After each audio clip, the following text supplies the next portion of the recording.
This time I will call the York County May 19th, 2025 Council Workshop to order. The only item for new business is staff to provide a pennies for progress update. Thank you. I will be brief in my update. I did put a handout in front of y'all from last meeting, a couple of questions, information y'all had asked for about lane miles and center lane miles in the county, so that's there in front of you. As far as for tonight, I will give a brief pennies update on some of our active projects. Highway 160 East in the Fort Mill area, so 3-lane widening heading over towards Lancaster County. This picture was taken a few weeks ago. You can see most of the asphalt, or actually that's the intermediate asphalt, has been installed. There's still some leveling work and other shoulder work need to be done, but the final paving for the final surface of asphalt should happen in June, and then that project will be open up to traffic. Riverview Road and Rock Hill, also a 3-lane widening. So the section you're looking at here is from Cherry Road, I don't think the Cherry Road up to Eden Terrace. They actually finished that last section of paving last week. So again, that's the intermediate surface or intermediate asphalt course that's gone down on that end. They are shifting over toward the Celanese section, beginning working on some asphalt work on that section next week. This one's still a little further out, looking to probably this fall to have all the final asphalt and open to traffic. Highway 557, you can see there the existing roads on the left. The bridge deck has been poured. You can see some curb and gutters also been installed on the new alignment there. On the other side of the bridge, closer towards Lake Wiley, they've been putting in storm drainage boxes and storm drainage pipe.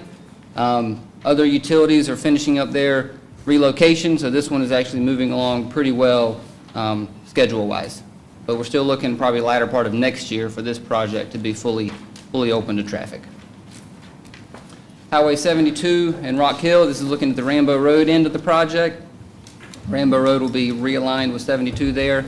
Again, this is part 3-lane widening, part 5-lane widening. The 5-lane section will run from 901 down to Rawlsville Road. Then it'll be a 3-lane widening from Rawlsville down to Rambo.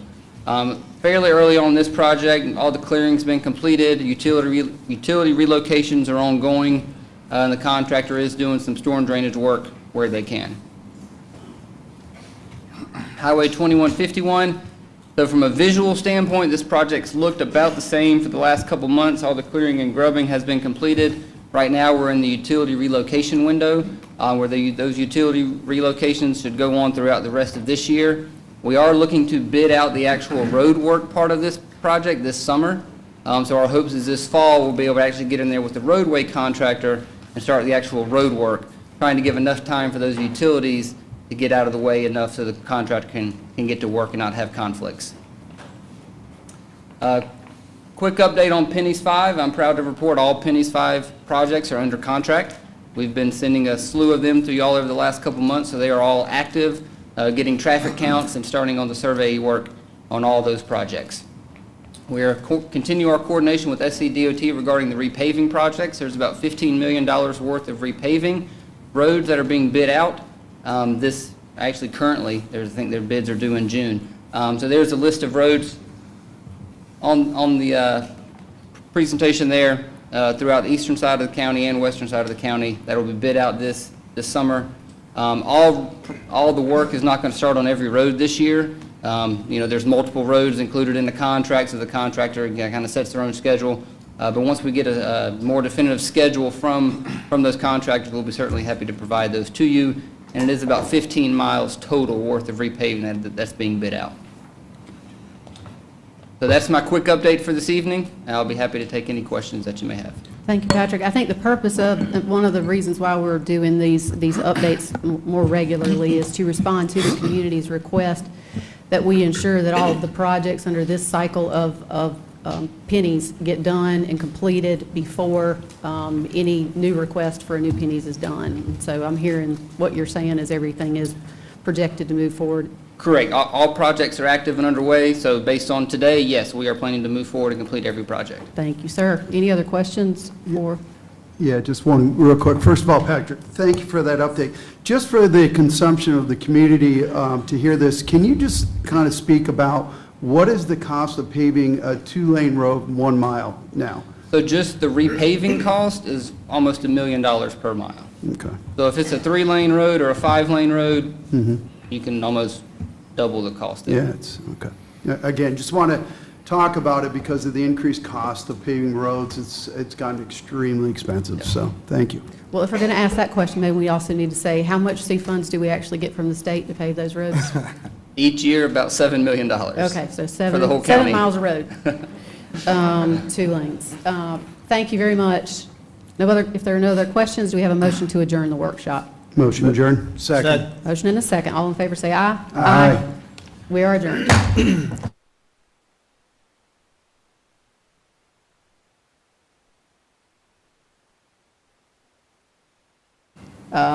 Regular meeting, transportation meeting to order. Council, the only action item is for council to authorize the Jack Armour Memorial Bridge dedication sign on Highway 901. Dean? That's correct, yes, ma'am. Thank you all for considering this resolution from the state. As you see, they're requesting to put up signs honoring the bridge over Taylor Creek in the name of Jack Armour Memorial Bridge. One notable thing that I did see was that this gentleman was a member of Mount Holly United Methodist Church and the Cope community at the church. And it's honorable that he had perfect Sunday school attendance for 56 years. Thank That's you. something really to be honored. Thank you, Dean. I will also add that in terms of process, these things come to council as a result of the General Assembly voting to approve this, and we're then asked to fund it, which we gladly do. We appreciate you bringing that forward to us. Do we have a motion to authorize the funding? So moved. Second. Motion and a second. Any other discussion? All those in favor say aye. Aye. Any opposed? Hearing none, motion carries unanimously. Do we have a motion to adjourn? Motion adjourned. Second. Motion and a second. All in favor say aye. Aye. We are adjourned.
At this time, I will call the May 19th, 2025 County Council meeting to order. I think this is what everybody's here waiting for.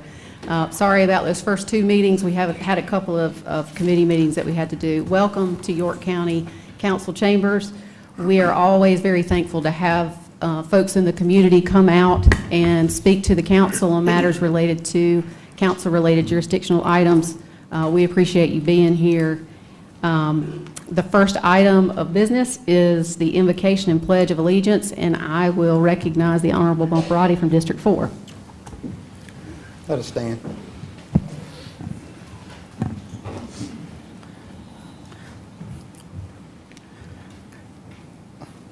I'll give a quick invocation prayer. Lord, we thank you for allowing us to convene. We thank you for watching over the many visitors and citizens who've come out to voice their concerns and their opinions on tonight. We thank you for guiding them here. We ask that you bless them while they're here, bless their hearts, their minds, and their body and spirit.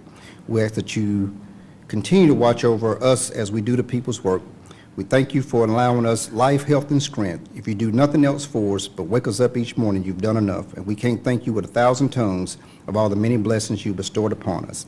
Lord, continue to lead us and guide us. In Jesus' name we pray. Amen. Amen.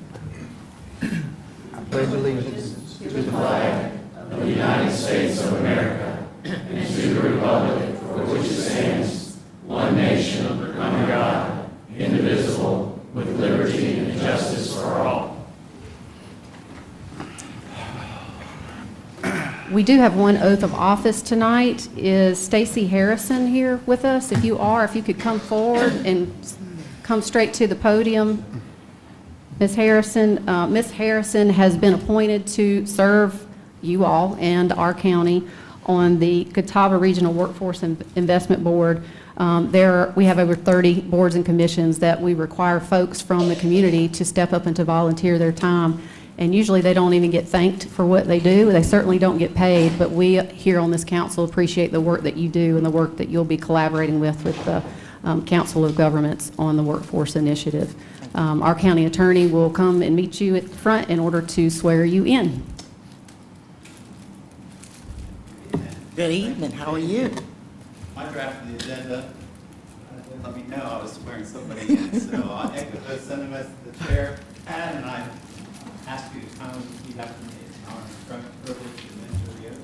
I thank you for your service. Thank you. You raise your right hand.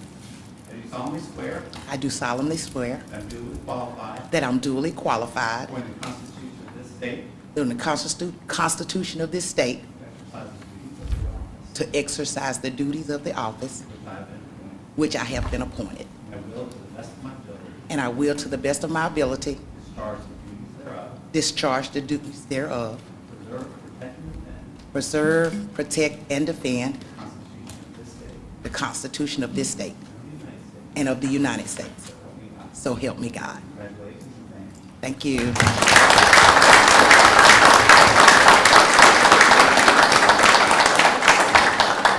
you. We thank you again, Ms. Harrison, for your willingness to work on that board.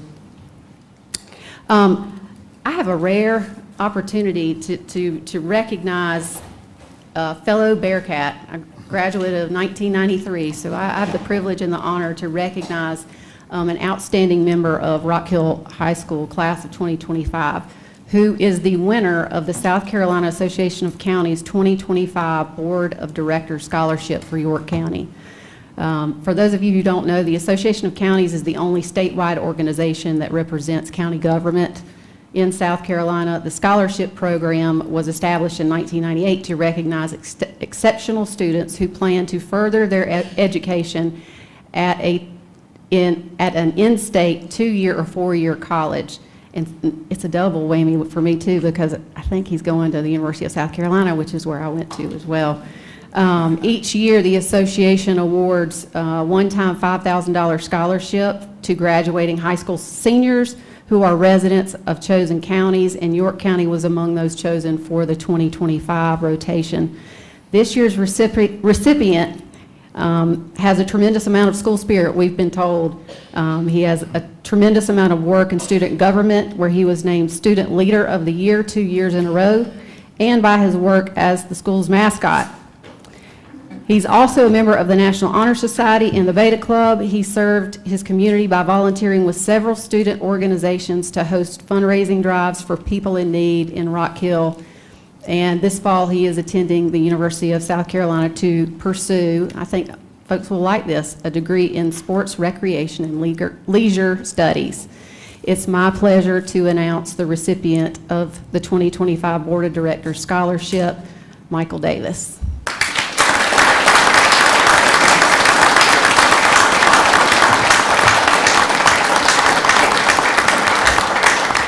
Michael, you can say a few words if you'd like to. I have a plaque here for you to take, but we also want to make sure we get a picture with you as council, and so it's hard to come back and forth. No, you're good. I don't need the mic, but I'll be pursuing a degree in sports management, hopes to work with the NFL.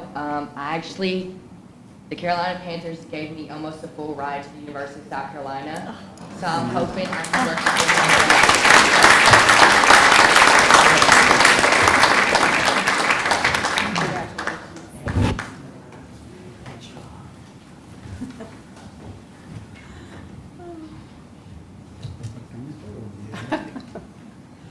Ready? Thank you. Thank you. Congratulations.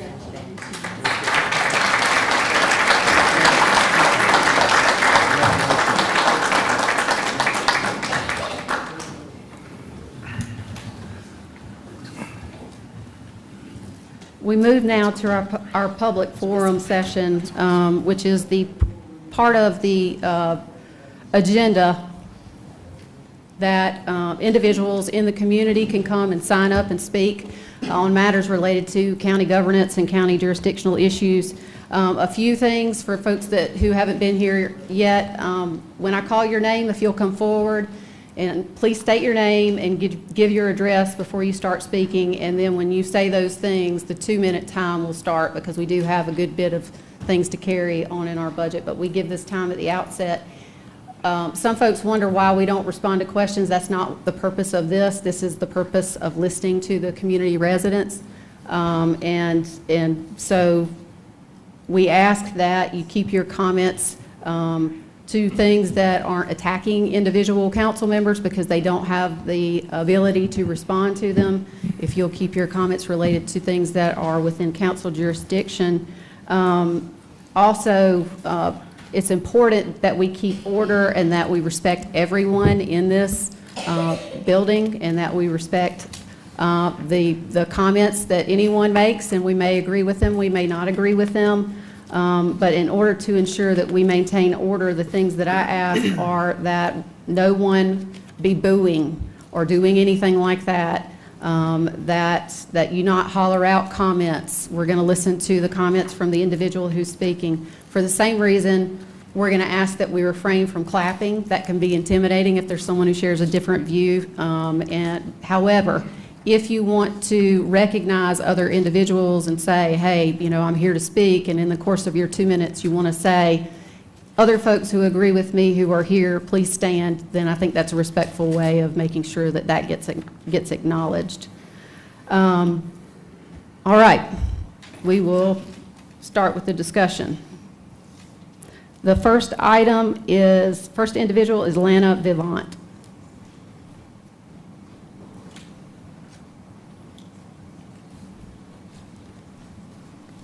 Good evening. I'd like to address my neighbors. If you're here to support Move Steel Fab, please stand up. My name is Lana Vivant, 148 Charterhouse Lane, Fort Mill. The more I learn about Steel Fab's proposed operations, the more I cannot comprehend how they were able to get permits as light industrial.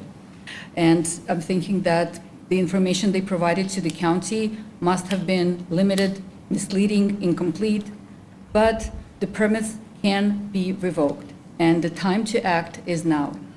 Steel Fab's proposed methods far exceed in limitations of light industrial zoning. We're talking about over 500,000 pounds of chemicals, hazardous chemicals, flammable and combustible liquids and gases, most of them to be stored outside. We're talking about air pollution control devices such as wet acid scrubbers and a 50-foot stack. On-site wastewater treatment using 1 million gallons of water per day in their chemical manufacturing lines. That is not light industrial per zoning code. Light industrial does not include hazardous material treatment and storage facilities.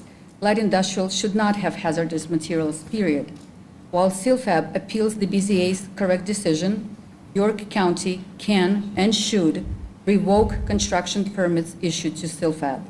The BZA concluded there was an administrative error, and zoning code paragraph 155-1239 states a permit or approval may be revoked at any time prior to completion when it's determined that either, 1, there is departure from the plans, the permit was procured by materially incorrect information, 3, the permit was issued in error, 4, any of the provisions of this chapter are being violated, and CILFAB's development checks all of these boxes. So by now, dear council members, you have heard from the members of the community. You have plenty of information about the true nature of CILFAB's operations. You have reports from reputable and independent third parties.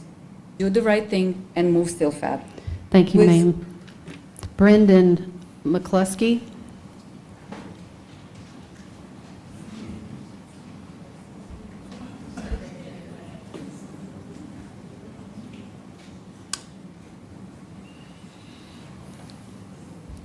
Good evening. Brendan McCluskey, 729 Warwick Way, Fort Mill.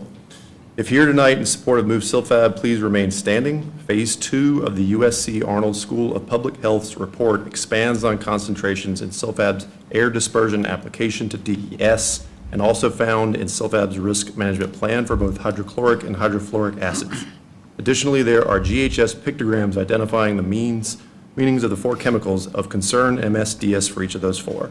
The new radius on these maps incorporates radii and buffers regarding straight line distances without topographical influence. Worth mentioning is what DES stated in their response to comments section of CILFAB's air dispersion modeling. The regulator is saying only 23% of the surrounding 3 kilometers area is considered urban, and that is why DES states rural is to be used instead. But CILFAB selected urban on their RMP input and then used rural in their air dispersion modeling. CILFAB is keen to use inputs that provide the lowest endpoint of toxicity to downplay the dangers to the public. Phase 2's report is further validation of those dangers by experts. USC has no stake in this project and only provides scientific expertise for decision makers. After CILFAB's accusations of bias regarding Phase 1, USC confirmed their figures and sources, which are provided in their footnotes. This is evidence the modeling inputs originated from DES and CILFAB's own reports. And I quote from USC, "This is significant. Expanded worst-case scenarios in Phase 2 include anhydrous ammonia at 2.2 miles and hydrofluoric acid at 2.4 miles, showing this affects both York and Mecklenburg County. Worth noting in the GHS for hydrofluoric acid are these key points: fatal if inhaled, fatal if swallowed, fatal in contact with skin.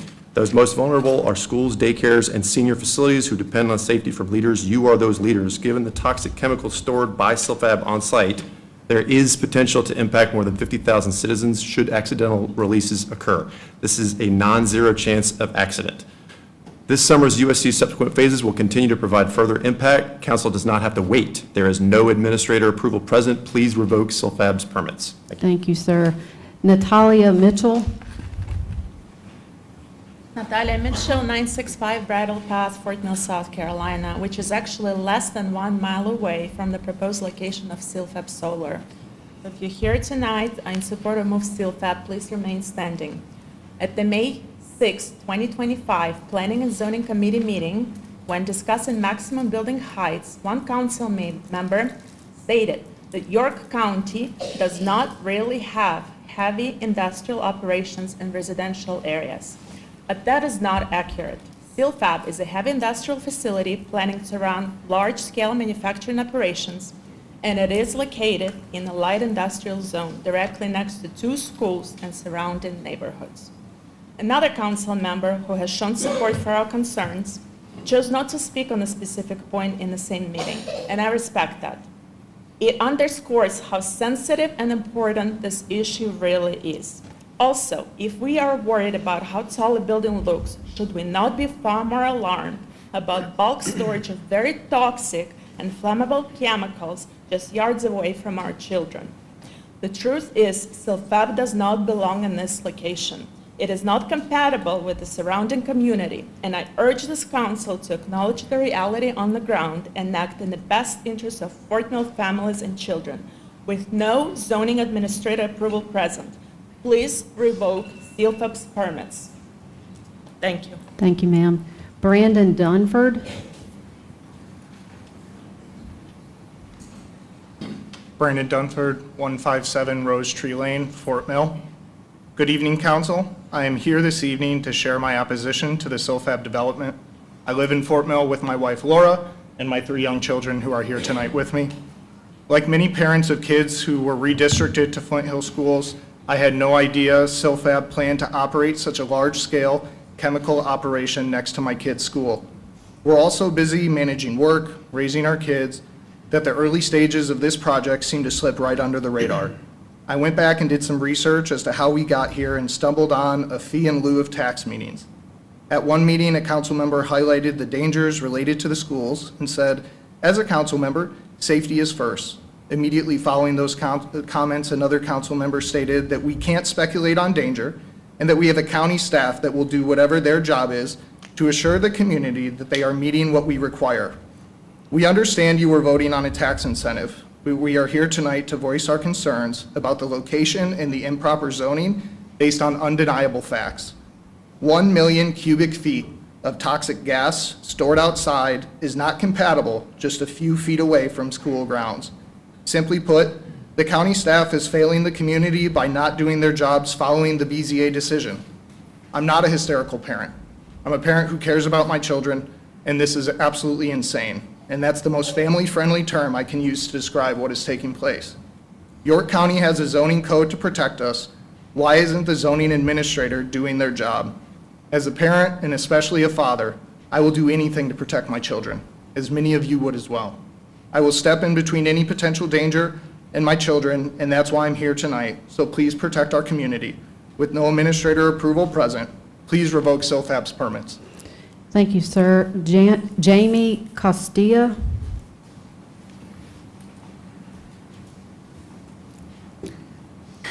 Jamie Costilla, 325 Brixham Place. Good evening, County Council. My husband Nate and I moved to Fort Mill over 13 years ago from California because with the cost of living there, we could not afford to start a family. Since moving to Fort Mill, God has blessed us with 3 beautiful children, and we are so grateful to be their parents. Recently, a friend sent me a link to a YouTube video from September 18th, 2023, where this council voted in the fee in lieu of tax for SILFAB. One of the council members took the time to do research to be comfortable with the decision. Part of that research included talking to the school district. While I don't know what was discussed, I do know that my husband and I and the vast majority of the parents whose children are now redistricted to those schools next door didn't know a thing about SILFAB until May of 2024. The voices of parents were never heard.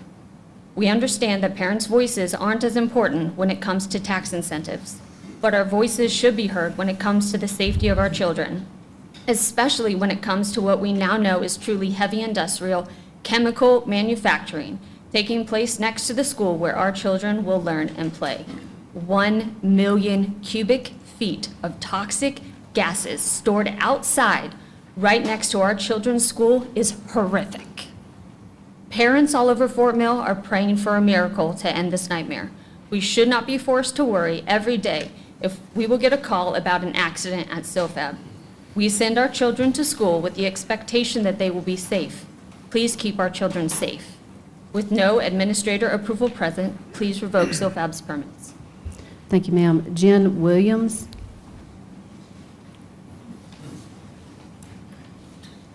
Hello, Council.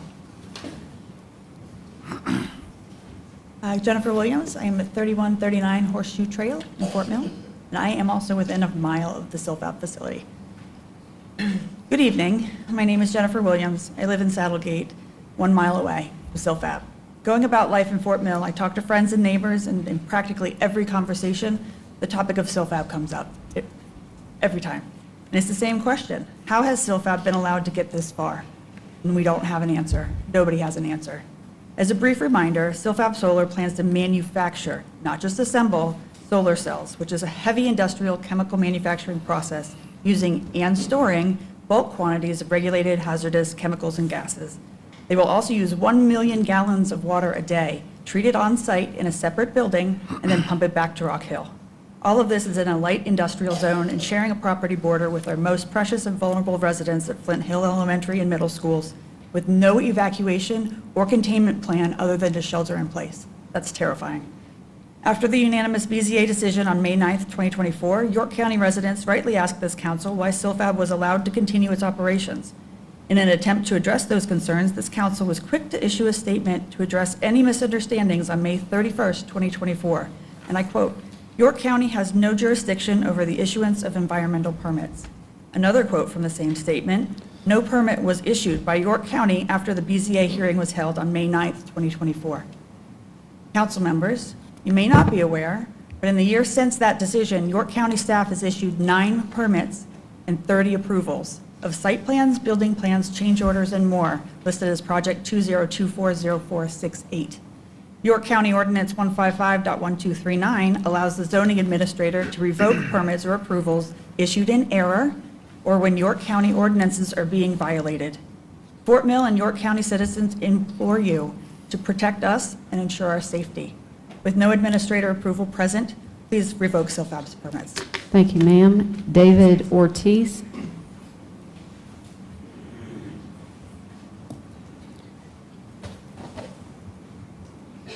David Ortiz, Saddlegate neighborhood, Fort Mill. Good evening, council. As a South Carolina taxpayer, I have concerns regarding how the state's tax revenue is being spent with a $2 million grant provided to Silfab. On the development grant application, there was a question: will this project require building a new building or a physical addition to the existing building? That box is checked no. However, since then, 3 new buildings have been built in the form of chemical storage and a wastewater treatment plant, and building expansions have been done in the form of chemical bunkers, none of which are allowable in light industrial. Some chemicals are so dangerous they require their own separate building, all this being permitted and subsidized by tax dollars contrary to the grant application. As a taxpayer, I'm trying to understand how the fruits of my labor are given to an entity that misrepresents what they intend to do to get a grant, blatantly violates zoning codes, and continues to receive new permits despite a unanimous vote of the BZA categorizing their operation as heavy industrial and prohibited. I'd like to be shown that the county government is working in the taxpayer's best interest by acting within their authority and revoking permits granted based on deception and misinformation, and requesting a full audit of the Silfab fee in lieu of tax agreement. Allowing construction to continue under these circumstances would undermine the integrity of the BZA process, reward bad faith behavior by allowing misrepresentation to go unchecked, prejudice the outcome of Silfab's appeal by allowing irreversible development, and erode public trust in York County. Please revoke these permits and perform a full audit of the fee in lieu of tax and grant application. And keeping this in context, they're not close to a school. They're sharing a fence line. So, thank you. Thank you, sir. Ashley Horn.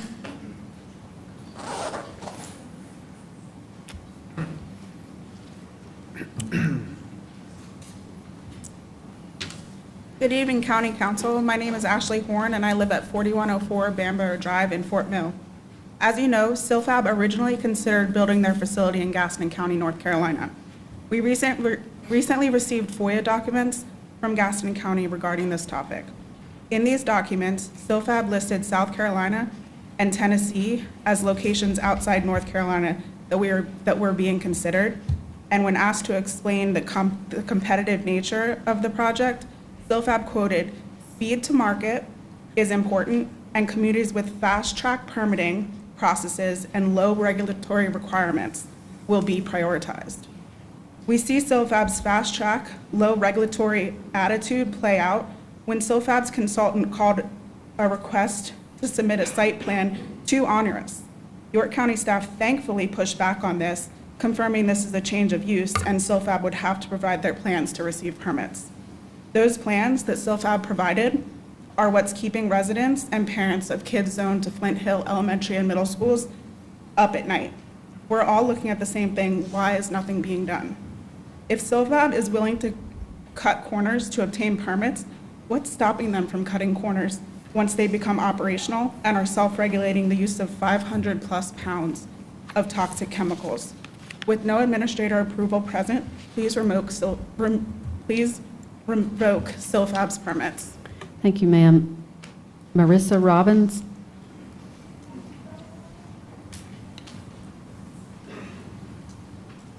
Good evening. My name is Marissa Robbins, and I live at 1126 Kings Bottom Drive.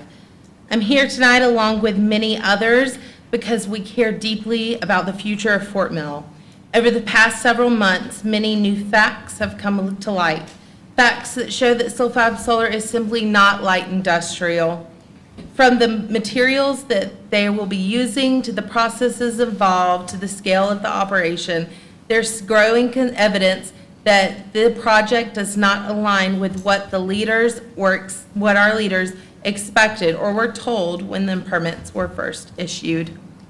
One of the qualities I admire most in leadership is the ability to adapt and respond when new information becomes available.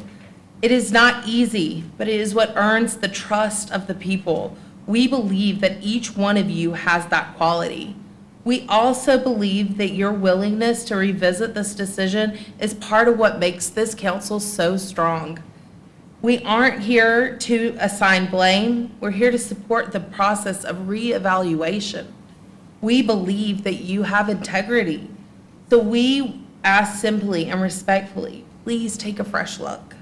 Review the facts and the concerns of what this facility entails, and consider whether Silfab being located where they currently are truly reflects the standards and expectations that we all share for our community. We look forward to you showing us what leadership looks like and like when new information is provided. Please revoke the permits. Thank you. Thank you, ma'am. Scott Kokenauer, I'd like to approach the bench to provide some materials. you can just hand that to the clerk. Thank you. You not even need to wait on Karen? I'm good. Karen said I'm good. Okay. Hey, everybody. Scott Kokenauer, 122 West Oak Street, beautiful Whiteville Park neighborhood, downtown Fort Mill. Bumped last Tuesday night, football showcase, 6 football teams, 30 college coaches there recruiting. They were, Fort Mill Parks and Rec came up with some fields for us.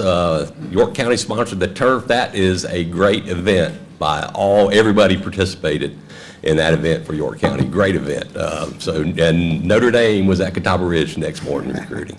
But anyway, I found you $8 million in our assessor's number coming up. I asked you to try to use that money, fully fund our new York County rec department, increase our budget for our munis rec departments by 3. Take that number from $75 to $225. Decrease the millage on our York County residents, and do not increase our millage on our muni residents for this. I think we can fund this project this way. We can call a truce, be over this thing. This thing has just spurred the community. So I think that would be a nice offer to everybody, and we wouldn't increase millage and do things along that line. The only thing with the budget, I'd like to know in District 7 what we're spending on outside council. Silfab and the tower in Regent Park. I really think that number should be there for us. We should be able to see what our taxpayers are paying for.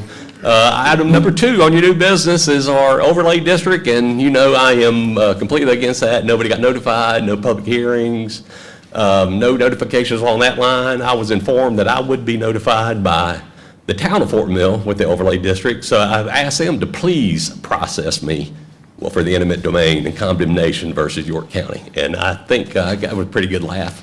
I also got this letter today about Penny's 5 project starting on my property. The second paragraph Karen's got for you, it is a threat that says we're going to eminent domain condemn your property. You need to work with us. And there is no rights on here, no public defender. I'd be better off being arrested by the sheriff's department. Thank you, sir. Read my rights. Thank you, sir. Lawrence Shaheen.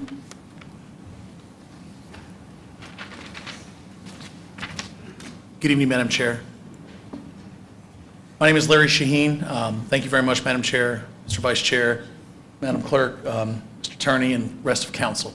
My name is Lawrence Shaheen, 209 Delbridge Street, Davidson, North Carolina, 28036.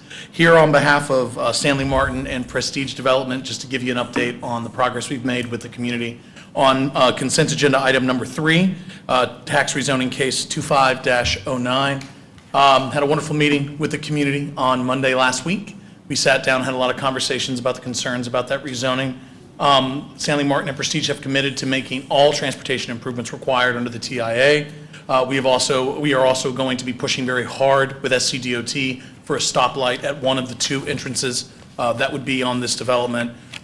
We had about 18 members of the public there from the neighborhood, and we're committed to making sure that that community continues to be involved and engaged with any construction that goes on out there, as this is a project that we think is beneficial to the community, but something that we understand there are negative impacts to construction and development, and we are committed to mitigating those impacts, as my colleague, Mr. Bennett, will bring up forward in a minute. And then lastly, and most importantly, the deed restriction that y'all are going to be requiring, and we have consented to, is one we have no problem with whatsoever. We would just ask that the motion be made so that the age-restricted single-family attached homes recorded deed be made at the time of transference of those individual lots. That's the only small legal change that we would ask. But other than that, it's a pleasure to be before you. Busy night for y'all, I can tell. So I will leave you with that. Thank you again. Appreciate your time. Thank you, sir. Bob Bennett. Bob Bennett, 1203 Lookout Circle in Waxhaw. Just want to say thank you to all you up there, and thank you for listening to us. And I know this is a busy night, so I won't say too much other than thank you. We're committed to these homeowners around the surrounding areas about the traffic and so forth. So thank you to all of you. Okay? Thank you, sir. Patrick Lindsay.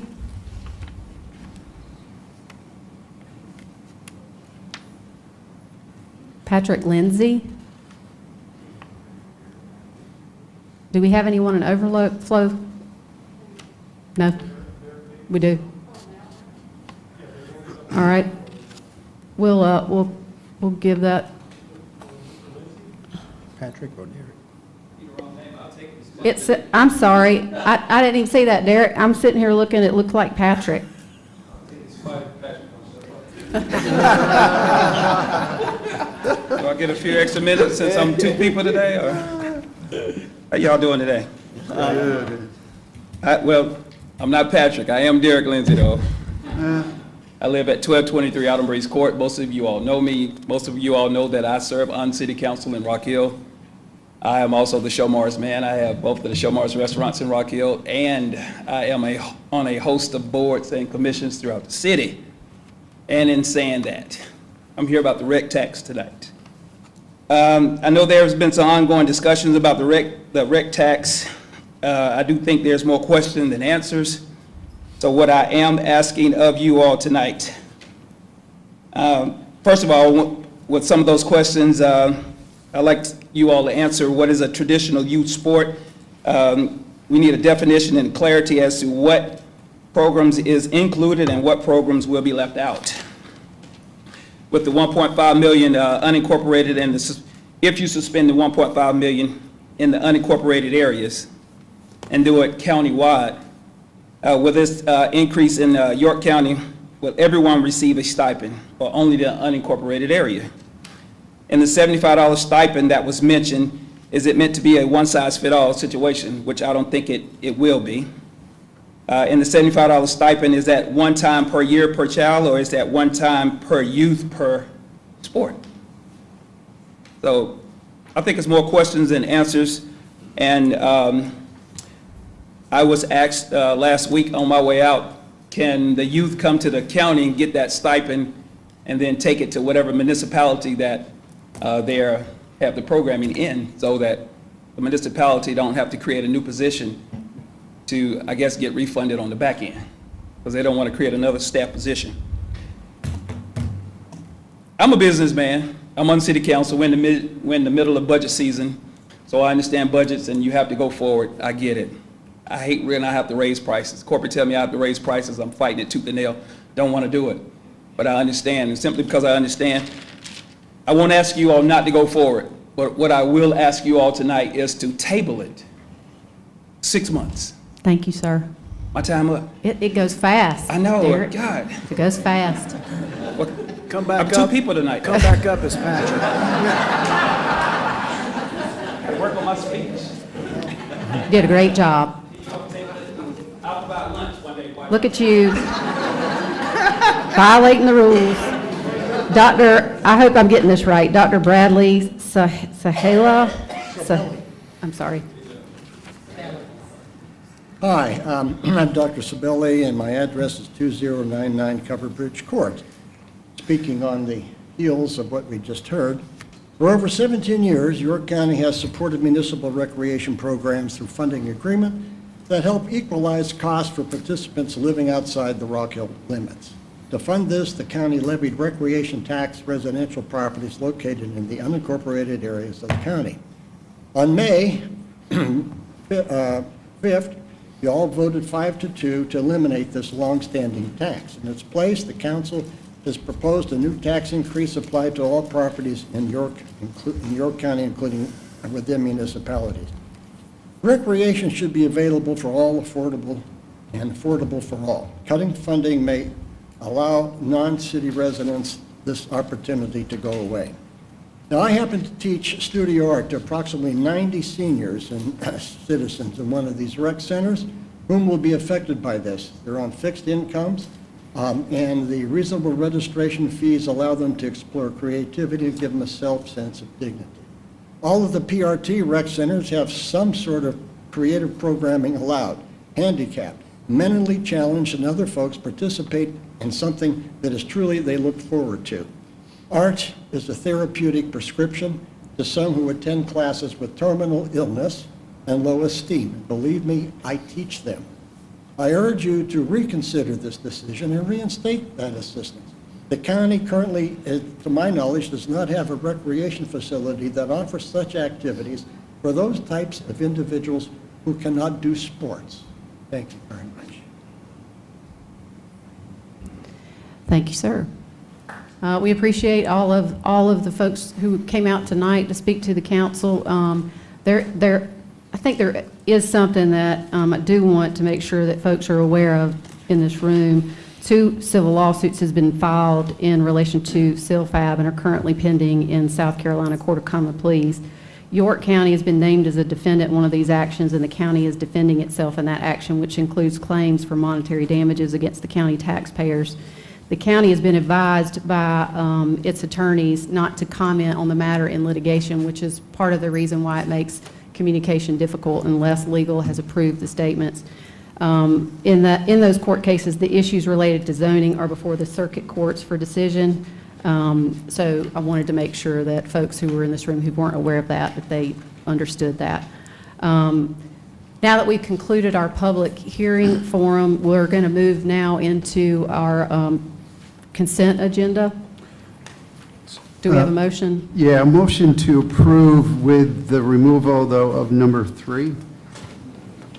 Second. All right, number 3. Hang on, let me find out where we're putting that. We'll give a few minutes to let folks clear the room.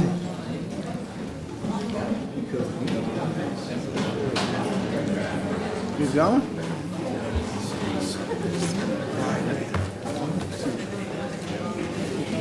Thank you.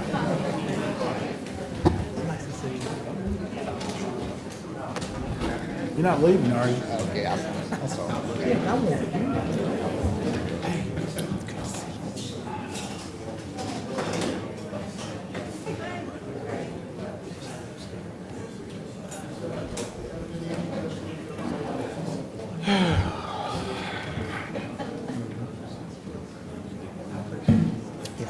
See you, brother. Good to see you. Yep, I will. See you.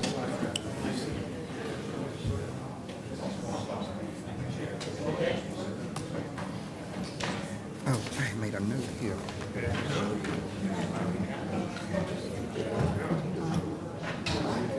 Good. How are you doing today? It's good to see you.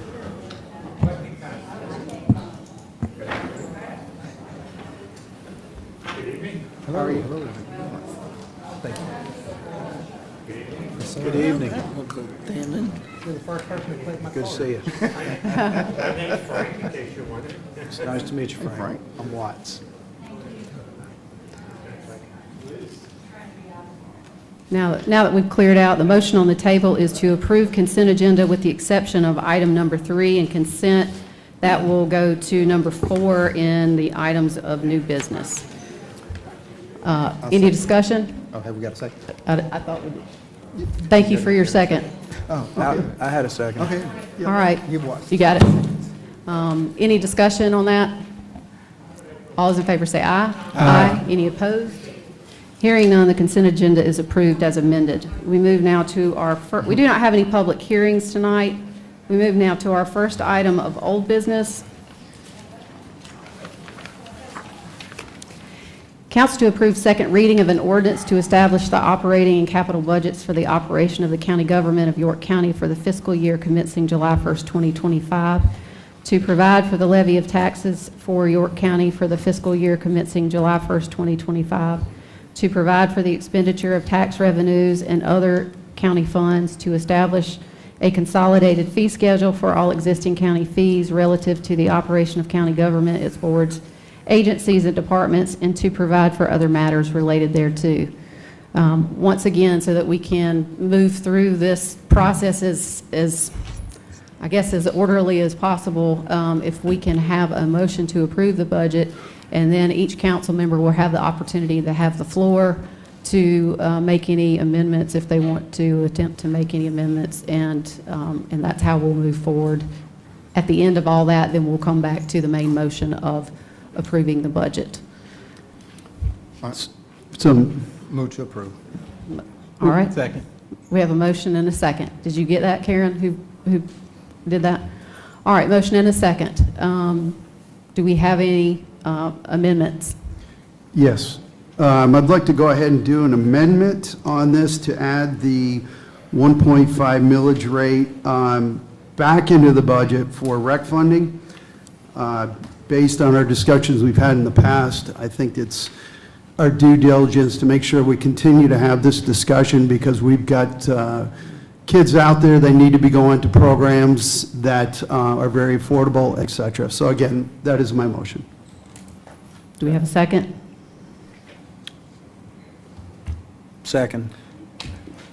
We have a second. Yes. Now we will be discussing the proposed amendment, which is to put a 1.5 mil addition, the unincorporated, I assume, is that what you're referring to? That is That correct. only is taxed on the unincorporated residents into the budget. Madam Chair, point of order, hasn't this motion already been voted down, and shouldn't it have to wait a certain period before we, Only at that same meeting. was that? Only at that same meeting. That's correct. Okay. Okay. We do have a motion and a second. Yeah. Any I'll go- other discussion? Yes. Yes, so I'll go ahead and start. Okay. So based on this, we had a lot of discussion around the rec funding and what these, the municipalities have delivered to us. There was a lot of conversation and a lot of good conversation we got from the municipalities around the value that they bring back to the community and their willingness to identify what is that measurement, what is the quantifiable measurement as we move forward. We've got something that's been in place for 17 years. We're looking at an opportunity here to make sure that our kids are continually taken care of by the opportunity of what the municipalities have supplied them. The county, we're not in the active recreation business. We're not out there building new fields. It's not our business. Outside of the park that we have in Lake Wiley, there are no other fields. It's too expensive, but I just tell you, what the municipalities have supplied for this area has been phenomenal. And that impact to the municipalities as we move forward to pull it away, we need to take a pause on this. We need to give this one more year to identify exactly what the measurements are going to be, what the requirements are. And we heard last go-around, the municipalities were ready to sit down again, iron this out, and we could come up with a final agreement that everybody is good with.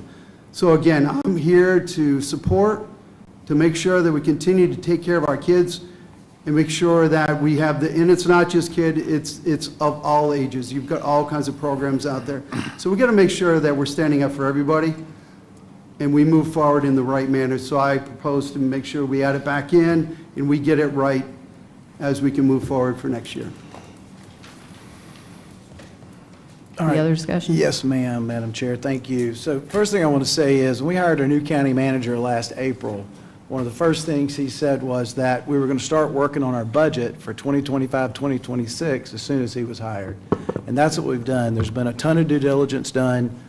We completed a strategic plan that laid out what our initiatives were and are.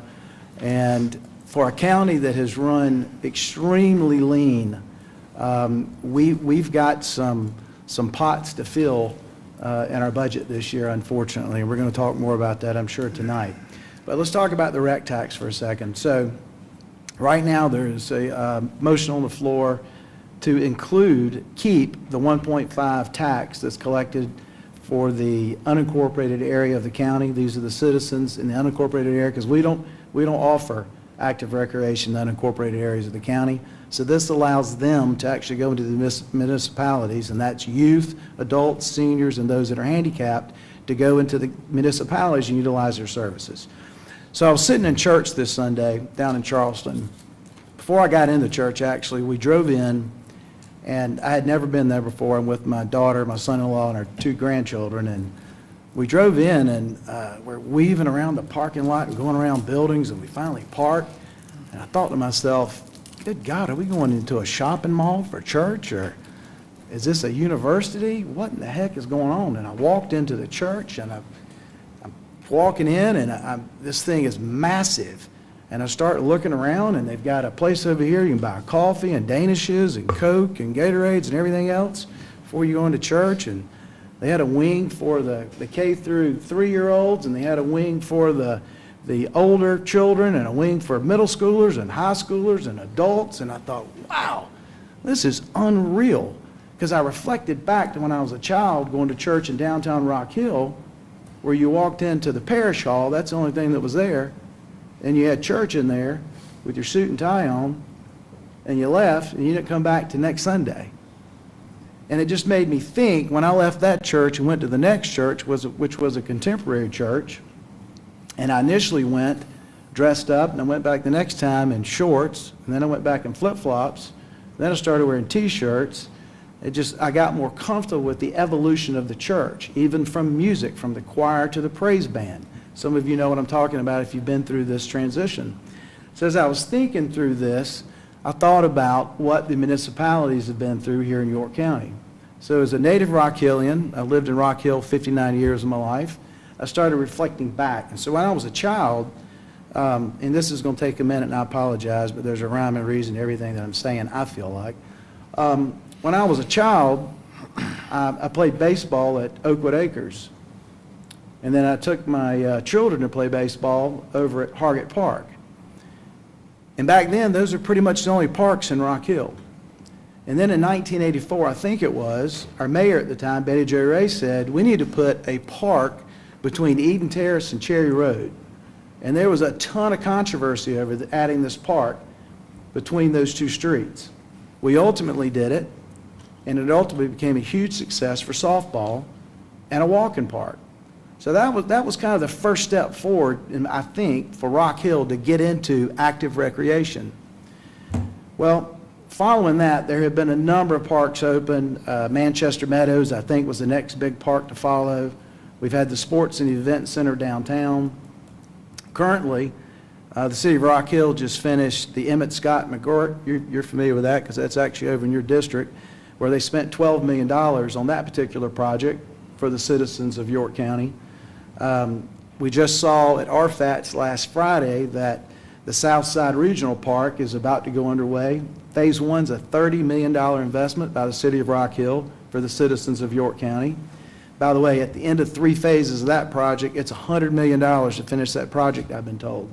Significant investment for the citizens of York County. There's also Armory Park, which is a $2.4 million park that's actually beginning to start. And then over at the Sports and Event Center, right down the street on the corner of, I think it's Camden Etno, I don't remember, White Street, is the Bleachery Fieldhouse, which is going to be a $19 million project. I say all this to say, when you look at what just Rock Hill's doing, and maybe this doesn't mean anything to you, but as I've gotten into this to really understand this whole conversation about active recreation versus passive park recreation is what we're in. That's what we do here in the county. We oversee passive parks. We rely on the municipalities to provide the active parks. And we've pretty much said at this point, we don't foresee us getting involved in the active parks business, so we want all our citizens, that be youth, adults, seniors, and those that are disabled, to use the municipalities.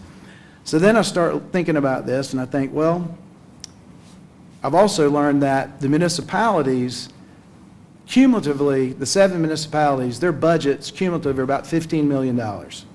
And then we're learning that that $15 million really doesn't cover all their expenses. I just mentioned a minute ago, I mean, if I added all this up, it's, I don't know, it's $50 million plus they're spending on capital improvements right now.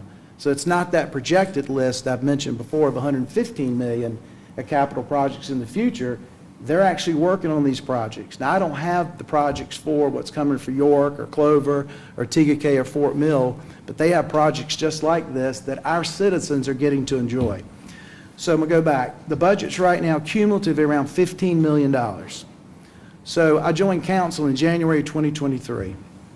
When I joined council in January 2023, 2 years, the Rec Tax Committee would meet, because we create 1.5 mills, which this year would be $1,745,000, we create to invest, to give to the municipalities so our citizens can utilize their parks. So when you think about the $15 million, in this year, we probably, if we did put the rec tax for the unincorporated back in our budget, it'd be roughly $1.3 million. We're going to split amongst the 5 largest municipalities, $1.3 million, when cumulatively those municipalities are losing money at a $15 million budget, and we're going to put in $1.3-ish million so our citizens can go utilize their services. And I didn't mean to be sarcastic at a previous meeting, but I said, you don't really necessarily need a forensic accountant to figure out that's a good deal. So I too agree with Councilman Audette that we need to consider keeping the, actually, this is in our budget till 12/31/2025, if you don't know that. So it's in the budget till 12/31/2025. So going back to what Councilman Lindsay said, I'll get to that point in a minute. So I believe we need to keep this in place, and not just for youth, by the way. So the question just a while ago brought up about youth, and there was a question that he asked. He said, what programs are we talking about for youth? So, and I don't know the answer to that either. I don't mean that derogatory towards our staff. I just don't know. I haven't asked that question. That's my point. So we don't know how the municipalities are going to react to this either. We have no idea how they're going to react to this. I mean, we're the customer. We're the municipality's customer, and we have no idea how they're going to react to this idea of taking away the 1.5. We don't know what they're going to charge us. We don't. Somebody mentioned earlier that, Councilman Lindsay mentioned that what they may do is just send the citizen over here to York and let them collect the stipend if they qualify for it, whatever that stipend's going to be, which we don't we know here we'd like to give $75, but we don't know what the municipalities want to charge. I looked at the per capita rates, and they all varied for the 5 that reported, but that doesn't include, I said a minute ago, their budgets aren't driving all their cost, and it doesn't pay for the capital improvements. So I just hope we haven't opened up Pandora's box here. My request is similar to what Councilman Audette said. My request would be that council would ask our staff to meet with the city managers and the Parks Recreation groups of the municipalities, and just like it's written throughout our strategic plan, ask them to collaborate and come up with a formula or a plan on how we're going to fund the unincorporated residents, because when you read the ordinance, it does say every resident. That means youth, adult, senior, and disabled. So how can they all utilize the services of the municipalities? And I'd be great before third reading if they get together and they came up with a suggestion for us to approve. Now, I'm almost done. Since I joined council, the rec the rec committee would meet and they'd come up with a recommendation. So then it comes to goes through committee and then it comes to council. When it came to council, Lake Wiley didn't agree with the allocation, the formula. Wasn't us. But what happened with us was, since Lake Wiley didn't agree with it, then we had to have a political discussion on how we were going to divvy up money, and we had no formula. The rec tax committee had a formula. We didn't have a formula. We got political with the money when it hit us. And so this is the first year, tax year 25-26, where Lake Wiley will be paid out of the H-tax fund, $325,000 out of H-tax. So then if you go back and you look at the history of this conversation, no offense, but if Lake Wiley was the issue, and now Lake Wiley's out, and they're not incorporated, by the way, right? So then you go back to the 7 municipalities that are incorporated, and you say, okay, let's come up with a strategy on how we can divvy up this $1.4 million. And I think they could most definitely come up with a solution that they could bring to council that we could either agree upon or not agree upon. So I would suggest to do that. And in the meantime, we're asking them for data, and unfortunately, they don't have the data. I think it's unfortunate, too, that they're also working on their budgets, and they don't know where they stand with this allocation. I mean, they do know right now it's 5-2 that they're not going to get the allocation. They're going to get a stipend over a period of time that we're determining how much that stipend is going to be. So I suggest that we leave the 1.5 in our budget for unincorporated, which generates $1,745,000. Also pass the 1.5 million countywide tax. It's going to generate just shy of $3 million a year, because we do need that money to fund our parks now and in the future, the parks we currently have and those that we need to invest in the future. So if we did that, you got until April of 2026 for the city managers, our county manager, the Parks and Rec Department of the municipalities, and our Parks and Rec Department to meet and come up with a strategy on what they're going to suggest for our budget 2026, 2027. So I hope that all makes sense, and I apologize for taking up the time that it did, but I think it's important. Thank you. Mr. Roddy? I'll go next. In my 14 years sitting up here, the last 5, I think we've had this topic in front of us saying, give us 1 more year, we'll figure it out. Give us 1 more year, we'll figure it out. We didn't just rush to this decision to do away with the rec tax. We've been talking about it since the last time we heard 1 more year. And I'll commend every municipality in this county. They've done a great job of providing their recreation for what they do for it. What has changed since the inception of the rec tax is, number 1, we've gotten into doing parks. Number 2, it looks on the surface as if it's a money grab, because the more money we take, the more money each municipality say we need, because we're building more parks. Well, this council don't get a say into building a park over here, building a park over there, offering this program, whatever the fee is for those programs. And we heard that we don't know what the municipality is going to charge for, whether it's football, baseball, soccer, or whatever the programs are. That's not incumbent upon us. I've asked our county manager, have you talked to the different municipalities? And what I've heard him say is, yes, I've talked to them, but we don't have their fee schedule. He can't, we have the fee up for the upcoming year. Yeah, for the upcoming year. We've kicked around the idea of, is 75 enough? Is 75 too much? One thing I do know is that I will not support putting back in the budget the 1.5 for the county rec tax fund and a 1.5 county-wide tax. That truly is a double tax. We're increasing on top of what we already have. What's been proposed in the budget is that we remove the rec tax from just the county residents and impose a 1.5 countywide where everybody pays it. Not paying it twice, because if we leave the rec tax in, county residents will pay the 1.5, and then when we add back the 1.5 countywide, county residents are going to pay that 1.5 again. That's not the smart thing to do. We are creating, and we're still supporting our municipalities. We're just using a different funding mechanism of how the money goes out. I think some municipalities received upwards of $450,000 last year. The last several years, they've received $375,000, $400,000. We haven't even gotten data that says, here are the numbers that have participated, whether it was football, baseball, soccer, to show what we're getting for writing a $450,000 check and turn around and walk out the door. We can't continue to do that and it go unchecked without us knowing what we're getting, what the taxpayers are getting for those checks that we're sending out. We've had, it's like pulling teeth to get the data of the participation. And when we've gotten the data, we've heard that, hey, over 50% of our participants are from the unincorporated areas. Well, we all know the population is inside the city limits. That means virtually every single kid that lives in the unincorporated area would have had to participate in order to outpace the population in the cities. We know that's not happening.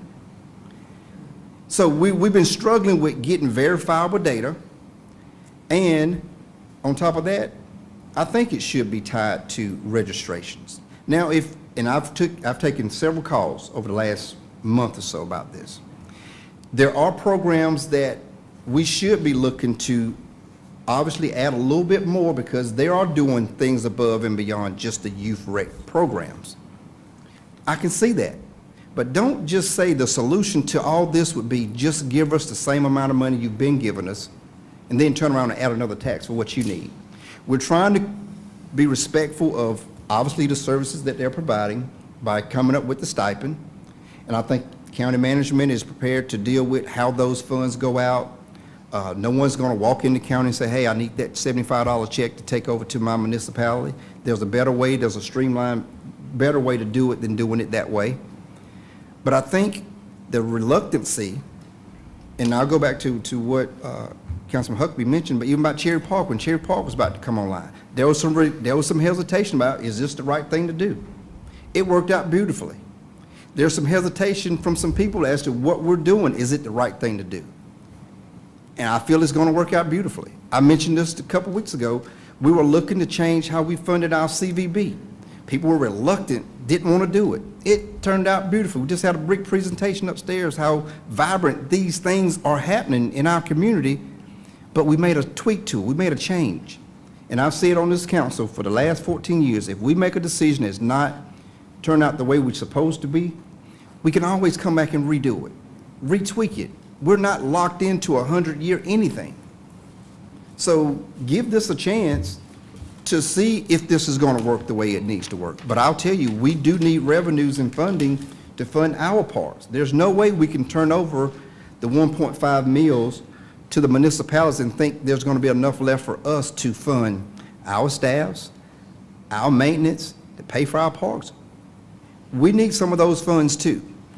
And we're putting some first-class parks on the ground that every citizen in this county can walk up to, whether it's a $2 fee or $3 fee or a $1 fee or no fee. So the emails that have gone out saying the county is now getting ready to tax you on facilities and parks you'll never use, that's not true. We have tons of people visiting our parks, and they're not limited to county residents. They're open to everybody in this county. We even have people coming from out of state to visit these parks. So we know we have first-class facilities. Everybody may not have a boat to go get in Lake Wiley, but you can go out to the park area.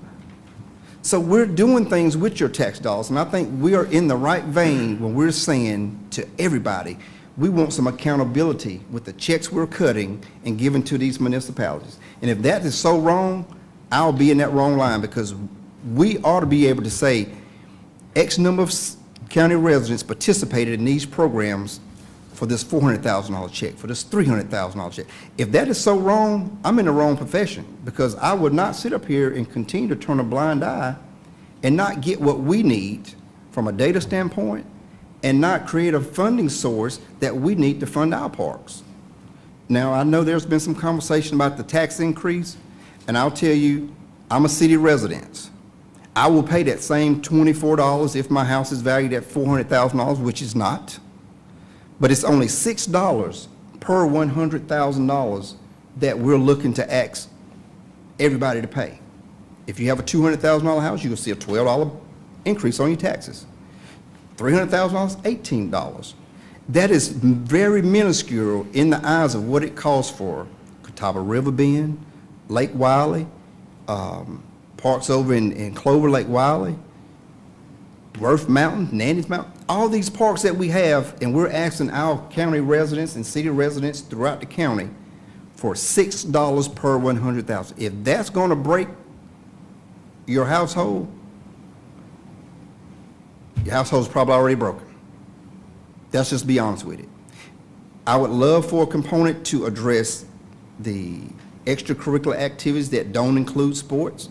We've heard from people who, whether it's disabilities, whether it's seniors, whether it's active adults, we can work those in there, but it has to be done through county management. Don't pick off county council members to try to work this. Work through our management staff. We pay them 5 days a week. I'm not gonna name their salary, but they make a good salary to do this. And we just show up on Monday night, whether we give it the blessing or turn it down. Don't put that on county council members to develop this. County manager's been here, he's been working diligently, he has a comparable staff, we have a good attorney. Let's use these challenges. Don't put that on me to call me to beat me up about not supporting something that supports seniors, middle age. Let's go through our county management. Don't put this on each council member to come up with which programs this is going to support, which group is going to support. I put that on our staff. I think we're capable of making a good decision, but I don't support adding back the rec tax and adding the 1.5 countywide meal. So I think I beat it up enough. What's going on? Well, everybody knows where I feel and how I feel on this rec tax. I really wasn't planning on just beating this horse again, but let me just say that I still do not agree with this amendment and won't be supporting it. I really wish the motion had been put on the second item for business, but since we're here and we'll drag it out, the issue I have, as Councilman Roddy has said, and that we've all said repeatedly, is that there's no transparency to this.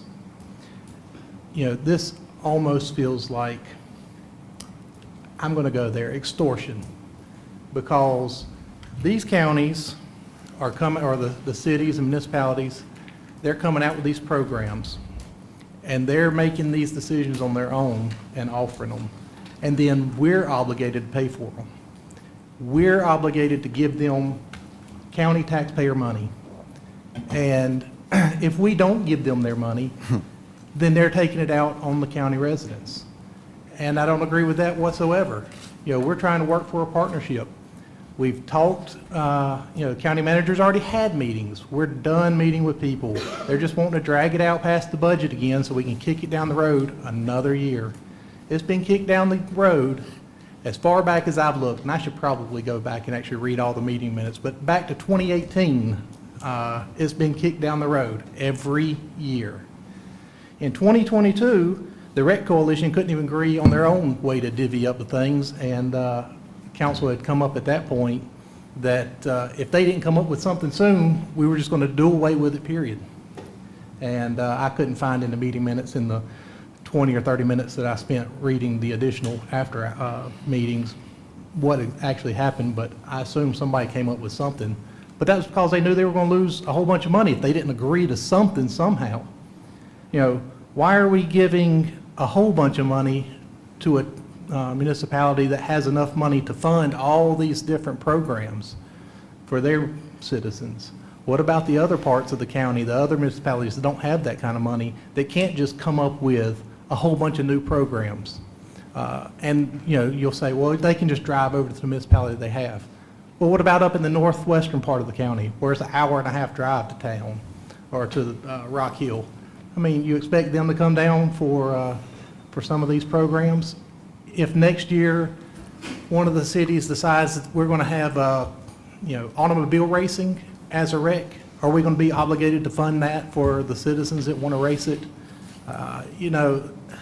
This thing, when it started, to the best of my knowledge, started out for for youth programs, to help with youth funding so that, because it's hard enough for the kids and the parents having kids, because kids are expensive.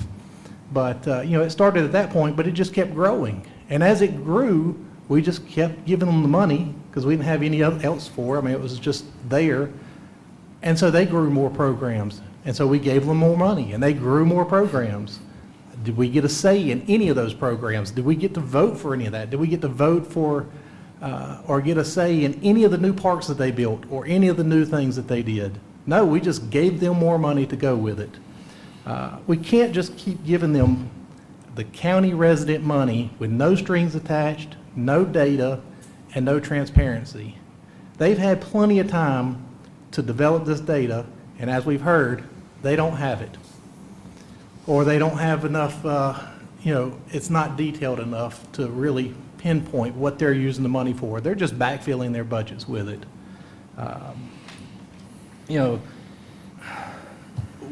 But again, it goes back to, this is the fairest, most equal way to get it divvied out among all the municipalities to provide recreation opportunities for the youth.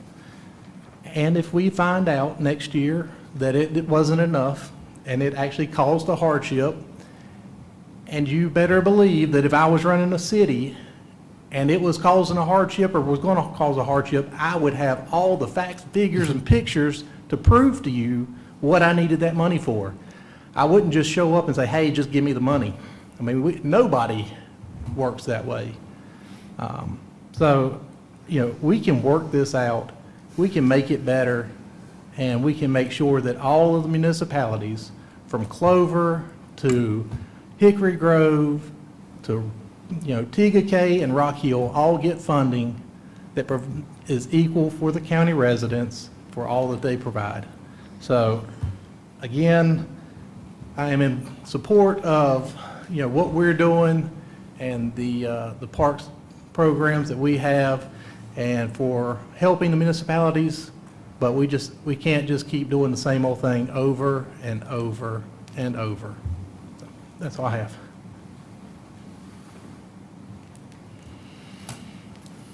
You going to? I'd like to say ditto, but I will express my concerns.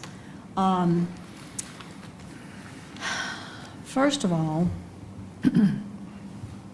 I am not for raising any new taxes.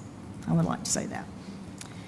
And as far as the current tax, which I thought we voted on last week, but the 1.5 rec funding back into the budget, my concern, and I think I will be the third council person to say this, and I had these concerns last year, but I thought, well, I'm very new, maybe I'm just going to, people that have heard this time and time again, let's see what they say. But my thinking, because I was in business, would never have given someone just carte blanche a check.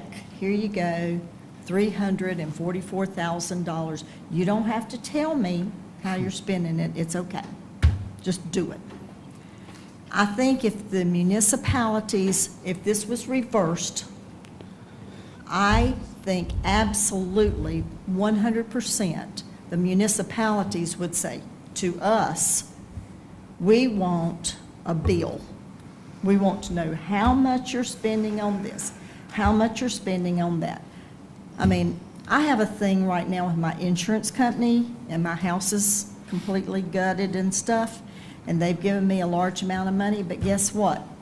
I've got to give them the amount of money we're spending on the floor, on the paint, on this, on that, because if I don't spend that money, I got to return it to them. And I am a very honest person, and I'm going to do that. So accountability and transparency, because guess what? This is not my money.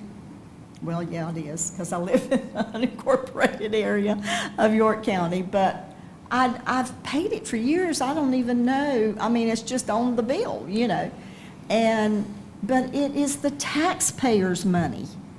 Every single thing that we're charged with up here is the taxpayer money.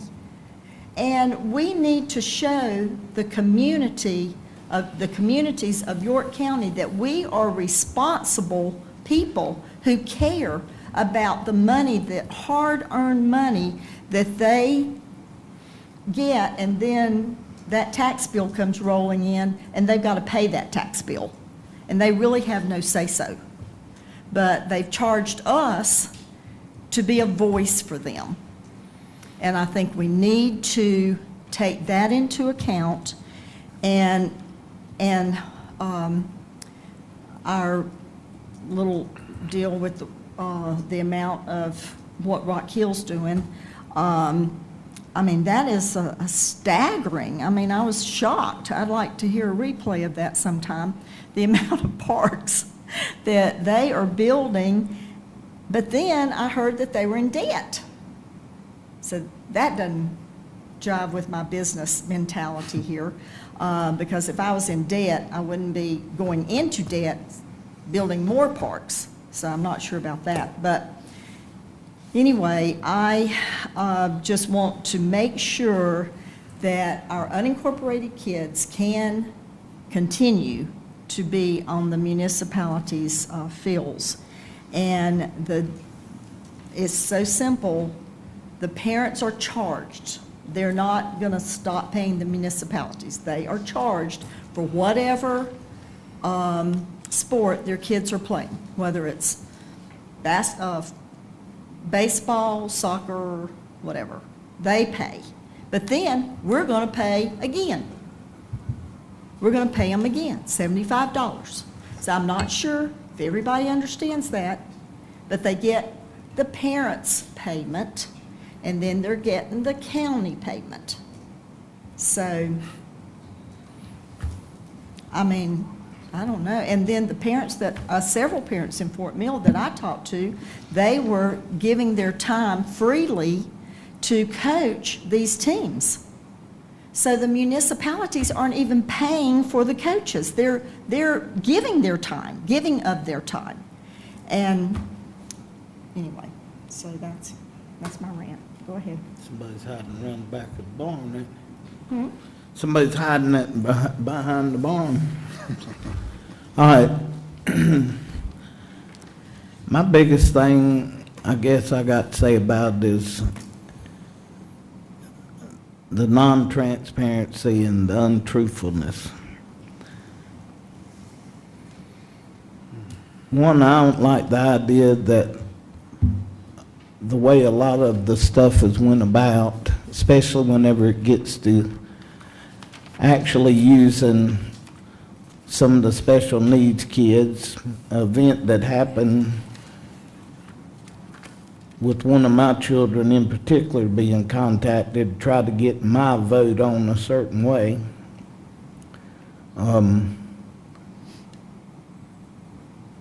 Which has nothing to do with the way that I'm going to vote. I'd just rather that things that are on council stay on council and not involve any of us' personal lives or anything else. But if I personally ever had to do this, I never would have even enacted something like this, because they have never convinced me that us that live out in the country do not pay our fair share into the municipalities, because how do you conclude where any of us that live out in the country come and do our bidding? Everything we buy, we come to town to buy. So we do pay into the municipalities to start with.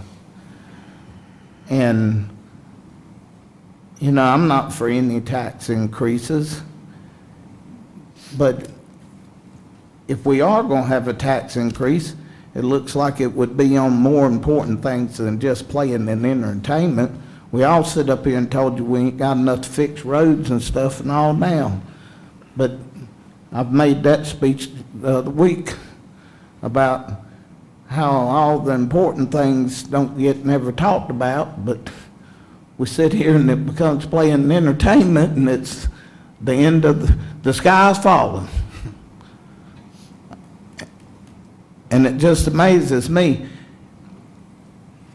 And I might ought to tread lightly what I'm fixing to say here, since everybody worries about losing their Happy Meals and everything else. But I got 7 young'uns and raised every one of them farming and working on equipment. And I ain't asked nobody to buy nothing for them. A lot of people have been generous and brought them stuff, and we thank them, because you never take a blessing. But if God gives you a child, it's your responsibility. And I think a lot of parents nowadays also, and I think it's wonderful that a child be able to play. Now, in my time growing up, we knew the difference between time to play and time to work. But, you know, as many times as there's a yes, there's a no. And some of the emails and all that I got, and if $30 difference, either way this thing could go or whatnot, breaks you to whether or not your child plays. And if even the factor, and even Andy wrote some numbers down that I thought was good when we sit there and was ciphering it out.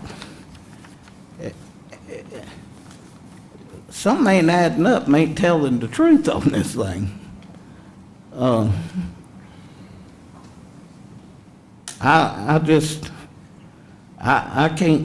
can't go for it. Now, if it don't work out that way, and think about the number of people that's going to get taxed that don't even have no kids involved in all of this. I mean, Lord, I hear it enough just over the schools. I mean, you know,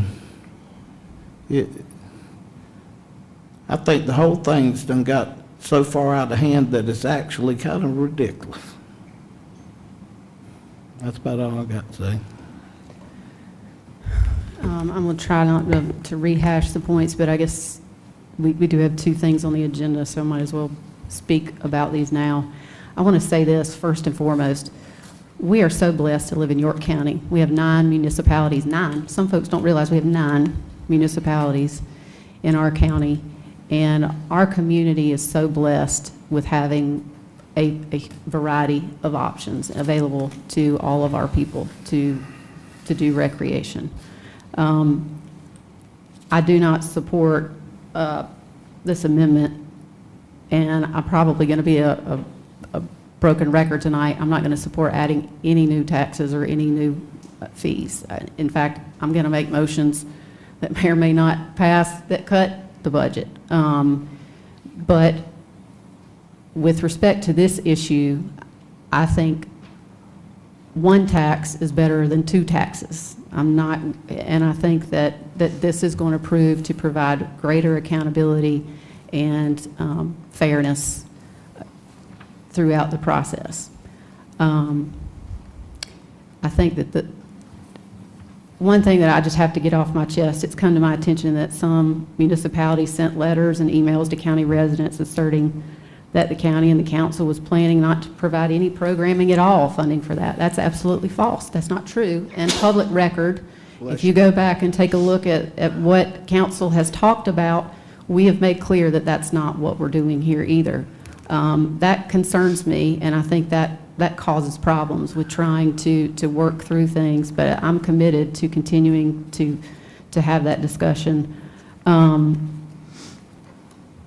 And again, those comments were made before any of those letters were sent. I do think, as someone whose responsibility is to be a steward of the taxpayer dollar, it is not unreasonable to ask, where has that funding been going? And if you don't know where it's been going and can't tell us where it's been going, that's further indicia of the problem. And I think what the management has proposed in terms of doing a countywide evaluate the number for the programming fee and let's verify the numbers through the program users. Clearly, there's information out there because letters were sent out to people who use these facilities. Some folks don't even realize what we're talking about. I'm getting emails from lots of different people with lots of different ideas. You got 7 people, seven different opinions, 7 different ideas, 7 different ways to figure this out. I agree that you can't keep doing the same thing and expecting a different result. And so I support what management has put in the budget on this one. Some folks don't realize that for nearly 20 years, the only people that have paid this tax are folks who live in the unincorporated areas. And all that funding was given to municipalities. At that point in time, the cities were largely the only ones providing that program. A lot of things have changed. There are private programming efforts. Other cities have started providing programming. There are folks that use their YMCA, so a lot of people are using different places to go get their programming. I also think that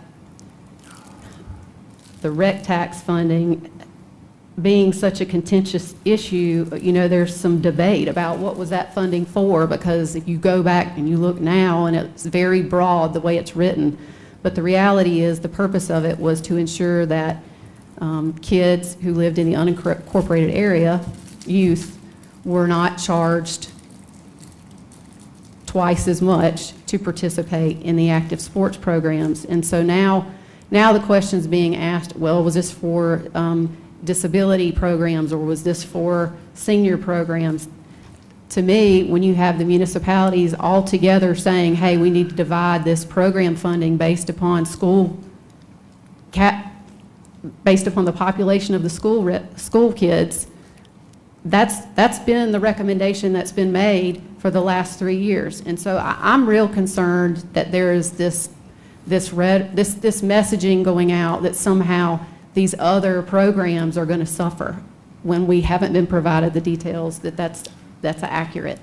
I certainly support those things. Our council has been out and supported a lot of the things that the municipalities have done. I personally think that we should look at that, but to say that this funding was designed for that, that's not consistent with the way that it's been used and the way that it's been proposed to be divided by the people who are now coming to us asking those questions.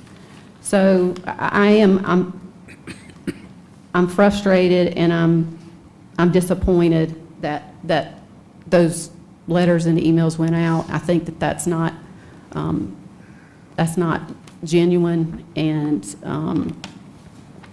at the end of the day, I think because there was no ability after 5 years, I think it seems like it's been longer than that, to come up with a formula that works for all, we have to do something different. And I also think that it's important that some folks understand through the data that's been received thus far, what we're seeing is that some unincorporated residents are being charged more per capita than out-of-county people for the same program. Some city residents who are participating in another city program, which are a lot of them, they're not paying this tax, but they're benefiting from a subsidy. How are we going to unpack that? Many of the program residents that we're seeing now who were thought to be unincorporated residents are actually not unincorporated residents.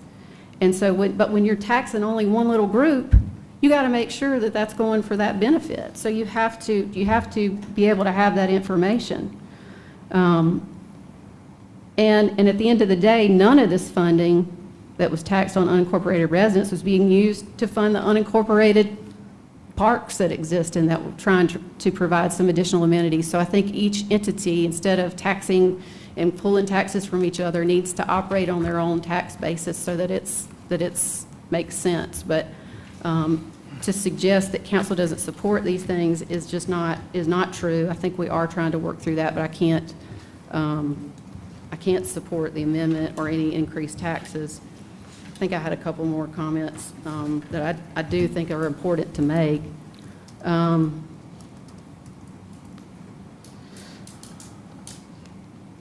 But I'll end it with that. So what we have on the table right now is an amendment to increase the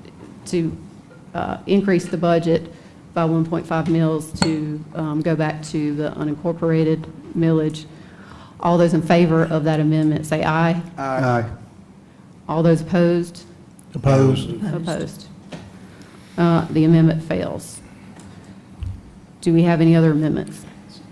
So, yeah, I do. All right. Yep. So we had some amazing presenters in regards to budget request. Last time in our meeting under our workshop, a couple of those, again, I want to point them out. One of them being Safe Passage. Safe Passage has supplied amazing support to families in Better Women, et cetera, across the community. Incredible work. You also had Catawba Mental Health. The work they've done in the community has been incredible with, again, the challenges of mental health and what they and how they've addressed that and to help these people, because again, if they don't get the help they need, we end up seeing it on other areas, and it impacts the entire community. Again, great work. And lastly, Keystone. Keystone works with the youth in the high schools around fentanyl, education, etc. So out of those three, I would like to do an amendment to, on their request for example, Keystone, they've asked for a total of $102,500. That's an increase of $62,500 from their budget. I would like to at least meet them halfway, because the programs they're doing in the schools is phenomenal, and I think it's a great benefit. Safe Passage, they're currently getting $100,000. They asked for $200,000. I think we should meet them halfway at $150,000. Catawba Mental Health, they're currently getting $100,000. I think we should meet, and they're asking for $200,000. We should meet them halfway at $150,000. What they're doing in the community, again, is some incredible work with the public. Lastly, as part of this amendment, I would like to request we do support through the coroner's office one evidence technician. The request had come through last year. We didn't approve it. Their numbers speak for what they have to do out there. It's amazing. So I think it's well needed that they have additional evidence techs. So that would be my request. Would you consider adding the CVB and their request into our budget? The CVB, and that would be? Full amount they requested? Well, it's funny, it wasn't on this list here, but I'm going to go ahead and modify. And again, I think CVB is doing some amazing work. I think we could make them, go ahead, I'm sorry, you want to say something? I might separate that because there is a different process Yeah. related to that, and we can explain that for a later. That's fine, motion, that's fine, yeah. Just because there's a second tranche. Yeah, I thought there was. So again, these are the four compact asks I have as part of an amendment to our budget. Second. So just so I'm clear, to restate the motion, Yeah. what are the entities? So Keystone, they currently get $40,000. They asked for $102,500. We meet them halfway at $71,250. Safe Passage, they're currently getting $100,000. They asked for $200,000. We meet them at $150,000. Catawba Mental Health, they're currently getting $100,000. They're asking $200,000. We meet them at $150,000. And then the additional one evidence tech for the coroner's office. All right, so we have a motion and a second on those requests. Any discussion? I'll just mention on the evidence tech, she did email us back, the coroner emailed us back and said that she'd be willing to hire a civilian evidence tech, which means that the salary would be a little less, and they would not qualify for police retirement, so it would lessen our expense there. Okay. So. No, that's good. If you Yeah. want to go with your motion, or you want to revise it, or? No, I think it's there, it's in the motion. Okay. I would just like to throw it to staff to say have y'all been given this information to see how we can work these numbers into the budget or out of the budget? This is the first we've heard this motion. We can obviously look at adding this into the budget. We want to make sure we hear everybody Yeah. tonight, but if y'all are voting for us to go find this money, we'll, I think yeah, it's, we heard about 250,000 of expenses that were just shared as. well, actually, the additional would be 162.5 plus their corners position, because it's asked, because we've already allotted 100, and he's asking for 150, 150, and 62.5 more. My concern is, I can't vote for an amendment and pass it tonight without staff having had time to say, hey, this is how we can work it, this is where we can find the money. So I think you have to give staff the heads up so that they can go find ways to, whether we're moving money around or bringing something else or getting rid of something. You know, we can't pass an amendment if we don't know if we're going to have the funding in the budget or available for the budget to see it through. So I think we need to get our amendments to staff prior to showing up on Monday night and throwing it in their lap and say, hey, now we got to vote on it, and if we vote for it, we put them in a predicament of whether, hey, well, I know y'all voted for it, but we can't really do that.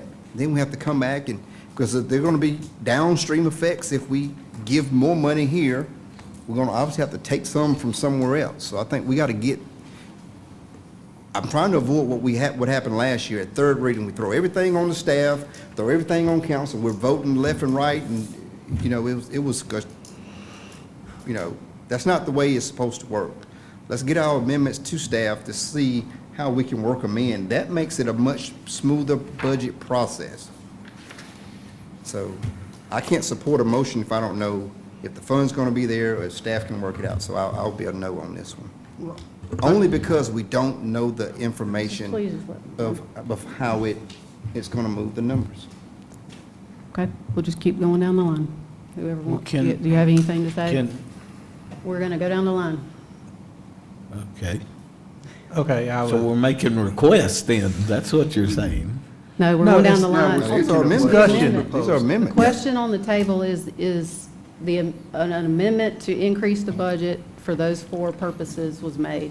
That's what we're debating, and so I'm going to let everybody speak once that wants to. so being new to this process, I agree with what Councilman Roddy said, that I would like to know what we're going to have to do to be able to fund these opportunities. I fully agree with the opportunities, and but I don't know that I want to lose them out of something else that may be a higher priority. So, and I hate to wait till third reading also. Well, I would just hate to lose funding somewhere else by voting to approve this and then being stuck with it. Yeah, we got to get it to the staff. We're going to keep going down the line. Let everybody speak if they want. Do y'all want to? Well, I mean, I don't want staff to back up by no means. I mean,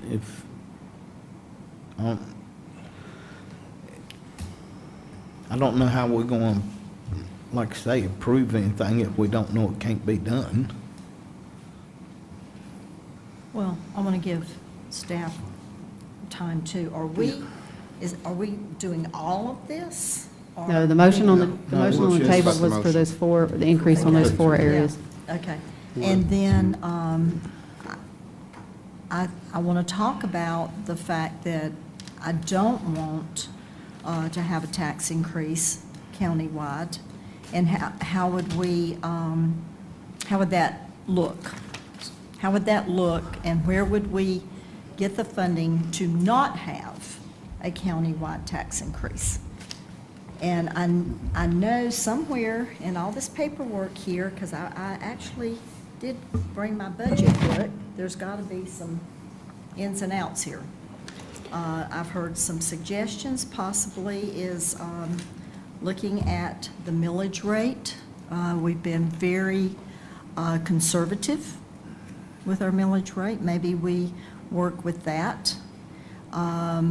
We do have the economic development fund that we could work with. So I know there's lots of things that we could do so we don't have a tax increase countywide. But I don't know how to put that into the form of a motion. So- And I don't know if it's appropriate to put it into a motion right now. Okay. I don't support the motion, and like I said before, there are a ton of things. I think these Keystone, Safe Passage is one that's near and dear to my heart. And Catawba Mental Health, I think there's a lot of folks that have made requests for additional staff. I know that management has looked through and tried to help identify where we can and can't do those things. I'm not going to support anything that will add anything to the budget tonight. So I think for purposes of, I don't think that it's a slight, but if someone wants to raise that apparently and get some information at third, my concern is that once you start going down this road, there are a lot of other very worthy organizations that have also requested funding.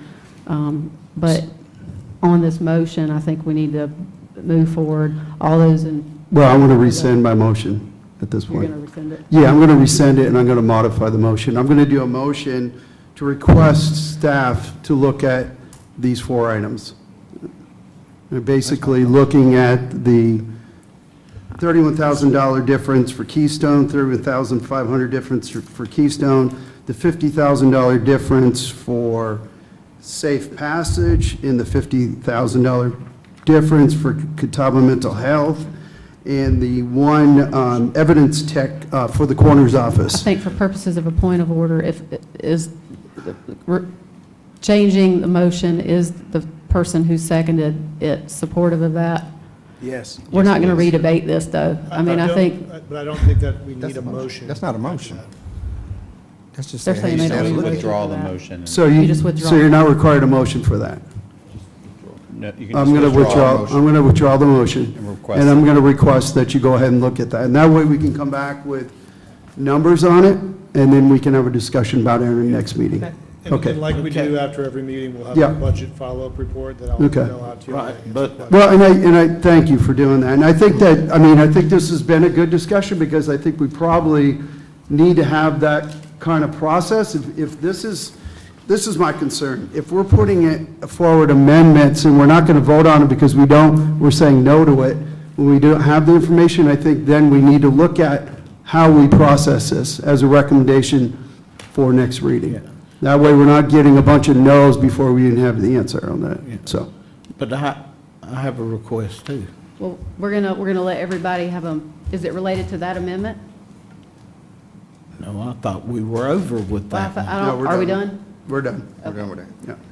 You want to go next? Yeah, I want to go next. All right, Mr. Atkins. And I would like to put in a request that you look at the Cooperative Extension Service on hiring their extra help for the 4-H. Since we have got the largest group in the state now. Okay. Do we have, I'm going to go ahead and get my amendment out of the way. This is kind of out of order, but I want, unless somebody else is ready. I'm ready. Okay, we'll All let you go. I'm going to try this. We'll see how well this works out. I make a motion to reallocate $60,000 of the H tax to fund the Nanny's Mountain Master Plan. Nanny's Mountain Master Plan. Yes. You want a second now, or you're going to keep going? No, that was my, Second. Do we need to ask the same question about funding, or is that in the? Well, I heard Councilmember mention reallocation. I guess the question is reallocation from where? reallocation from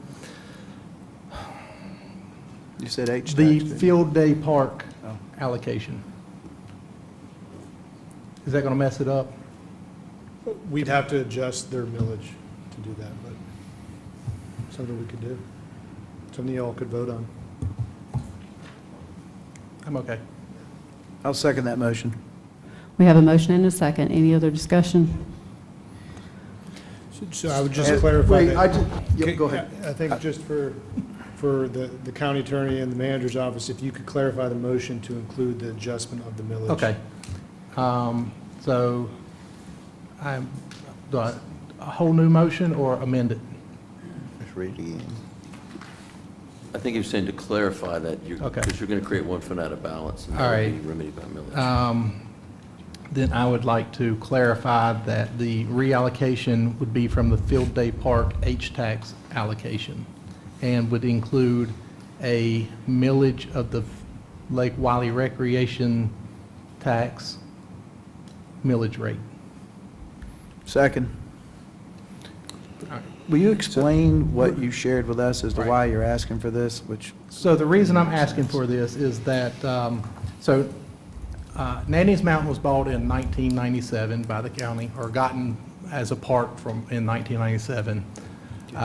In 2021, there were county staff, there was a little bit of stuff before it, but in 2021, county staff and some of the departments put together a master plan for this facility.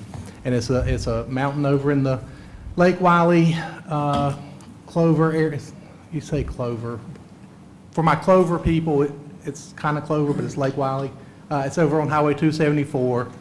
And, it's just a nice little natural area.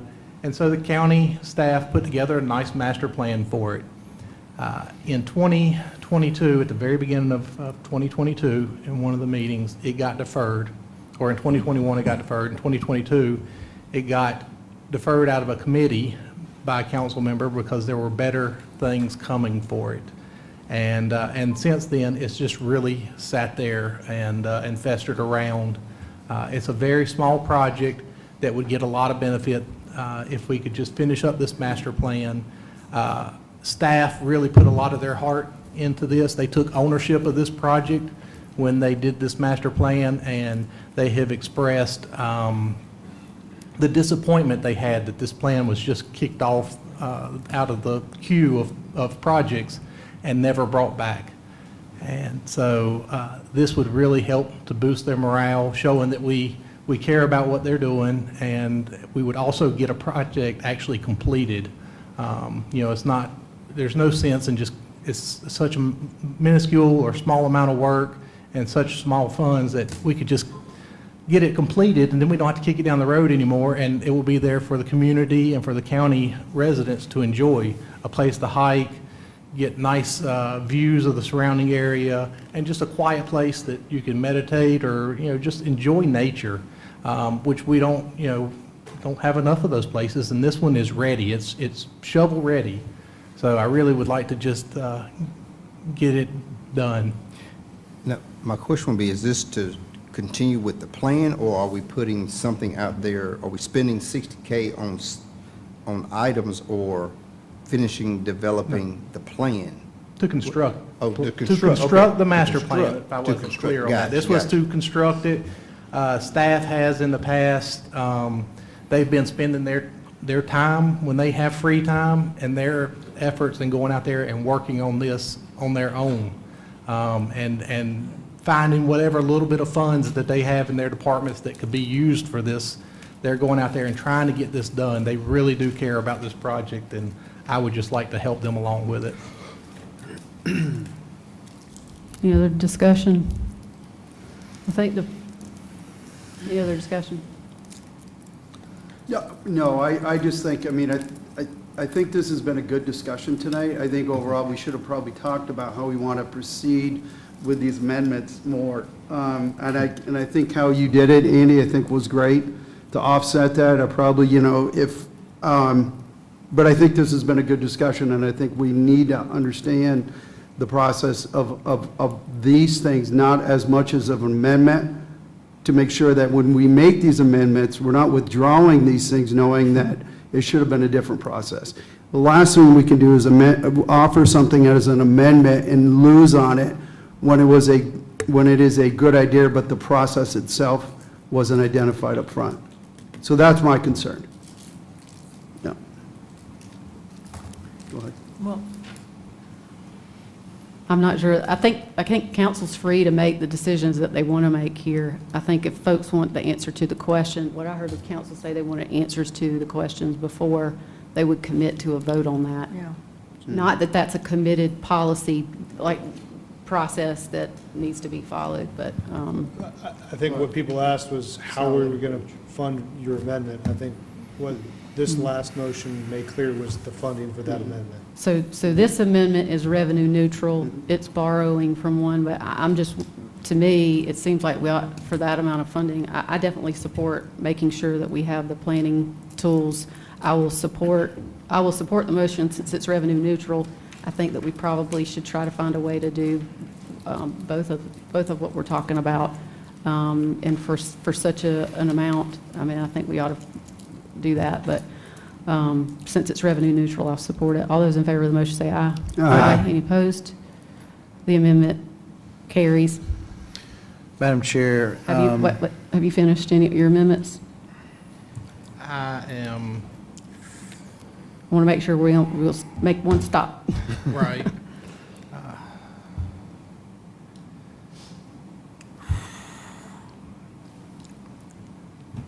I have one amendment and possibly, okay, I'm going to throw it out there anyway. Maybe it'll help staff. Maybe it won't. For the evidence technician, I make a motion to amend the budget by removing the capital budget analyst from the county manager's office and using that funding to put in place the evidence technician for the coroner.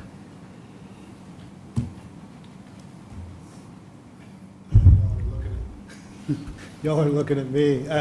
So with every position that I've submitted in my recommended budget, we have a position justification form. I'm happy to share that with y'all. I know y'all have reviewed the budget. I appreciate that. And the new position list is on the back. I do understand that council might not approve of all positions, and I understand you've got to assess the budget and provide your feedback, so I understand that and appreciate the feedback.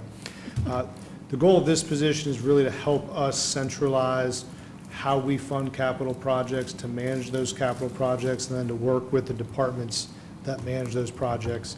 I do want to encourage more of a centralized approach to our operations, as we are a mid-sized county, and our government doesn't necessarily have the positions for us to operate as a mid-sized county, and we lose some of that effectiveness and efficiency. I do understand it's different to move towards that model, and I understand that if there's a prioritization that needs to happen, that some of these positions might need to be taken off. But I hope you don't think that I put in positions in there that I don't think we need. But I do respect y'all's opinion on this. I'm happy to share the position justifications for any of these positions with y'all. They're each probably 4 or 5 pages, and I know I've shared some of these with some of y'all as you've asked questions. And so we are trying to move this county to a certain place. This position would help, but I understand it might not be the year for it. So with that, I'll take any questions. There's been a motion that is eliminating something and replacing it. Is there a second? Second. Motion and a second. I will say that it's a little bit in contradiction to, I mean, trying to find the funding for it is a bit of an issue in the context of the second reading. I'll say that one of the things that I support is elimination of that position. I'm not going to be able to Put it back in. support where that goes necessarily. Is there any other discussion on this item? Yeah. I'm good.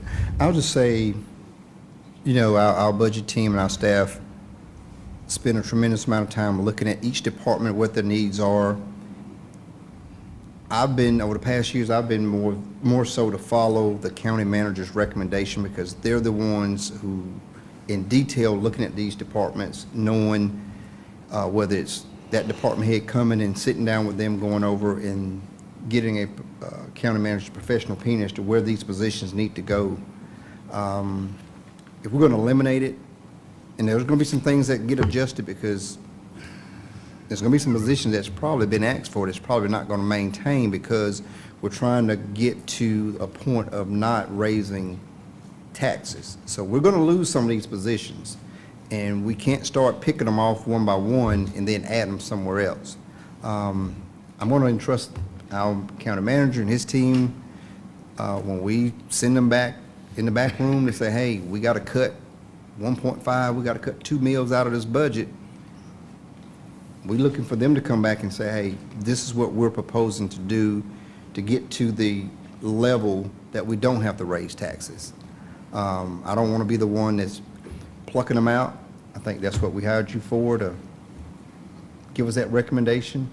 But I don't want to just start moving pieces around and going against your best judgment as to where we need personnel. I think it's incumbent upon you and your team to do that work. I won't repeat what you said, but I concur. Any other discussion? So again, this is a vote on the amendment. All those in favor say aye. Aye. I mean, I don't know those- what we're voting on. And if y'all could clarify too, I know previously another council member said something about the evidence tech being a different grade, but you didn't clarify that in your motion. He didn't want Yeah, to change let's it. get Okay, you didn't want, okay. clarification. The motion is to amend the budget to eliminate the capital budget analyst position and to add into it the evidence technician position. All right. All those in favor of the motion say aye. Aye. Those opposed? Opposed. Opposed. The amendment fails. Do we have any more? No, I'm done. Okay. All I ask is that when we know how much money we have in ATAX, that we consider following the same structure that Councilman Audette mentioned, awarding half of the requested amount. So right now, the CVB receives $405,000, they're asking for $600,000, so that's $97,500 if we follow the same logic, that we increase their budget $97,500 after they have a chance to look at the ATAX and tell us if we can actually afford to do that. So it's a future request, because we don't know if the money's there yet. We don't know what it is. And I'll just update council that committee, ATAX committee, is meeting this week. And so there will be before y'all at third reading, the committee's recommendations. And again, this has to go through that committee. The committee's recommendations, management's recommendations for y'all to consider. And as y'all have done in the past several years, you can sort of, just like you're doing now, go by line, but you'll have a set pot of money to allocate out. You know, let me say one other thing right quick, too, because that, whether... Is this your motion? Is this your motion? Your time It's for your tied motions? into it. It's Okay. tied into it. I wish I could find my notes on what was shared with us about our financial position as a county, and I can't find it. I've been flipping through and I cannot find it. But I'd love to hear that report again when, I guess it was last budget year, we talked about how lean we were and comparing York County to other counties. We were the leanest county in the state of South Carolina. We had less debt than any other counties in the state of South Carolina. And there's nothing wrong with that. That's great. I mean, personally, you hope that everybody operates their personal budgets, and their budgets, their companies that way, right? You want to stay lean and be prepared to take action when you need to take action on something that benefits, in this case, the county long-term. But I think, unfortunately, on the heels of putting a strategic plan together, when you put a strategic plan together, that means you put initiatives together, you put structure together, you get an organizational chart, you see where your holes are, and you got to start filling them. And you can't fill them all in 1 year. You got to do it in 2, 3, 4, 5 years. It's a process. We're going through a catch-up plan. And I'm not in favor of taxation, but if you got needs, you have needs. And if you continue to put those needs off, then you're putting off a future expense that only gets bigger. It's like that snowball rolling down the hill. And that snowball's already been rolling down the hill, and we need it to roll in a different direction for a little bit and slow down so that we could potentially catch up with our parks and everything else that we're talking about tonight. So anyway, going back to the ATAX, so if you all will agree, I'd like for them, it wasn't a motion, it's just we're waiting for the number, which I guess you'll know this week, is that right? You'll know what the ATAX number is this week? The allocation from the committee Right. We'll be back this week after the Okay. meet, and we'll put that information together, and I imagine that's going to be part of the follow-up report Yes. that'll go out, so y'all are Great. looking and ready for that before next meeting. So if $97,500 could be paid out of that, that's what I'm suggesting for the CVB. I tell you, you talk about return on your investment, I mean, listen to it again upstairs a minute ago. It's unbelievable what they're doing with promoting York County. And I realize that the funding changed for them, but quite honestly, to the defense of them, it's leadership. It's leadership that has turned the corner with the CVB. Nothing, not saying negative about anybody that served in leadership with the CVB, but under Andy's leadership, they are doing a phenomenal job. You talk about return on your investment, when things are coming into York County and he's able to promote them this way and give you the data to show you what they've done. What did he say upstairs? That the one ad had 400 million hits? Is that right? Yeah, that's pretty phenomenal. Well, I'll just say if obviously if the money's there, I don't see a problem being able to do what Watts is asking to do. Okay, are there any other amendments? Thank you. Proposed amendments? All right. First of all, I want to say to this, I want to thank our county manager for a fantastic job with this budget, for all of the work that you've put in this. You have done a tremendous job. I really do think the world of you. I appreciate the professionalism that you bring to our council. I appreciate the methodology that you bring. And I do not envy your position because we are behind in some things and we've got to get up to speed. I think that in my mind, as someone who, and I hate to even suggest that we mess up what has been presented. At the same time, I think that, and I'll say, I think you've done what council has asked you to do, and you've looked in these things and prioritized them. For me personally, I cannot raise taxes unless it is the absolute last resort to do that. And there will be times where I will support doing that. In this particular case, and I'm still holding out that there's some other things that can be done, but I had to work all night and all to try and figure out how to do this to eliminate 1.5 mils. So my motion is going to be, well, and before I do that, let me say this. I think we do need a motion on the parks issue, on the park access for residents, the options that were given. Do we need to have a motion to approve those changes to ensure that what was provided at the workshop? Are you talking about fees? Yes, the fees. We would Did need we a ever settle motion on for one? fees. You do need a, We never settled on one. We threw some options. I think out. we've got to make a motion Okay. to There was not a include vote it related into to fees. the current budget. I think the discussion that was had was to ask management to come back with some options on how to ensure that everyone who visits the county parks, that they aren't charged that they made suggestions. And I know that, did y'all take away from the workshop a unified?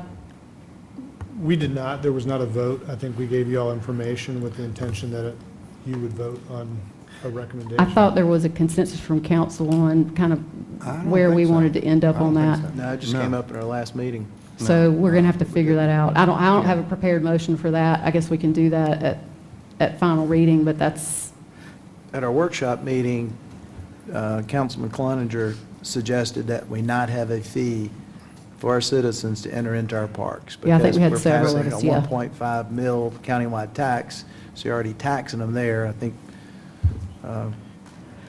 they came up Councilman with Atkins agreed. they came up with options. If we aren't prepared to do that motion, we just don't need to $1. forget it on third then, if we're not prepared to do that. But I think the whole point was to ensure that everyone in the county had equal access and that it was reduced and that we increased the non-resident fees to account for any of the changes, so it was revenue neutral. But we could be prepared, council will be prepared to do that next time.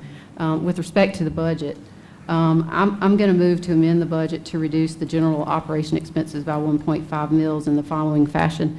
Eliminate the capital budget analyst from account 1104-1320 in the amount of $142,000.61.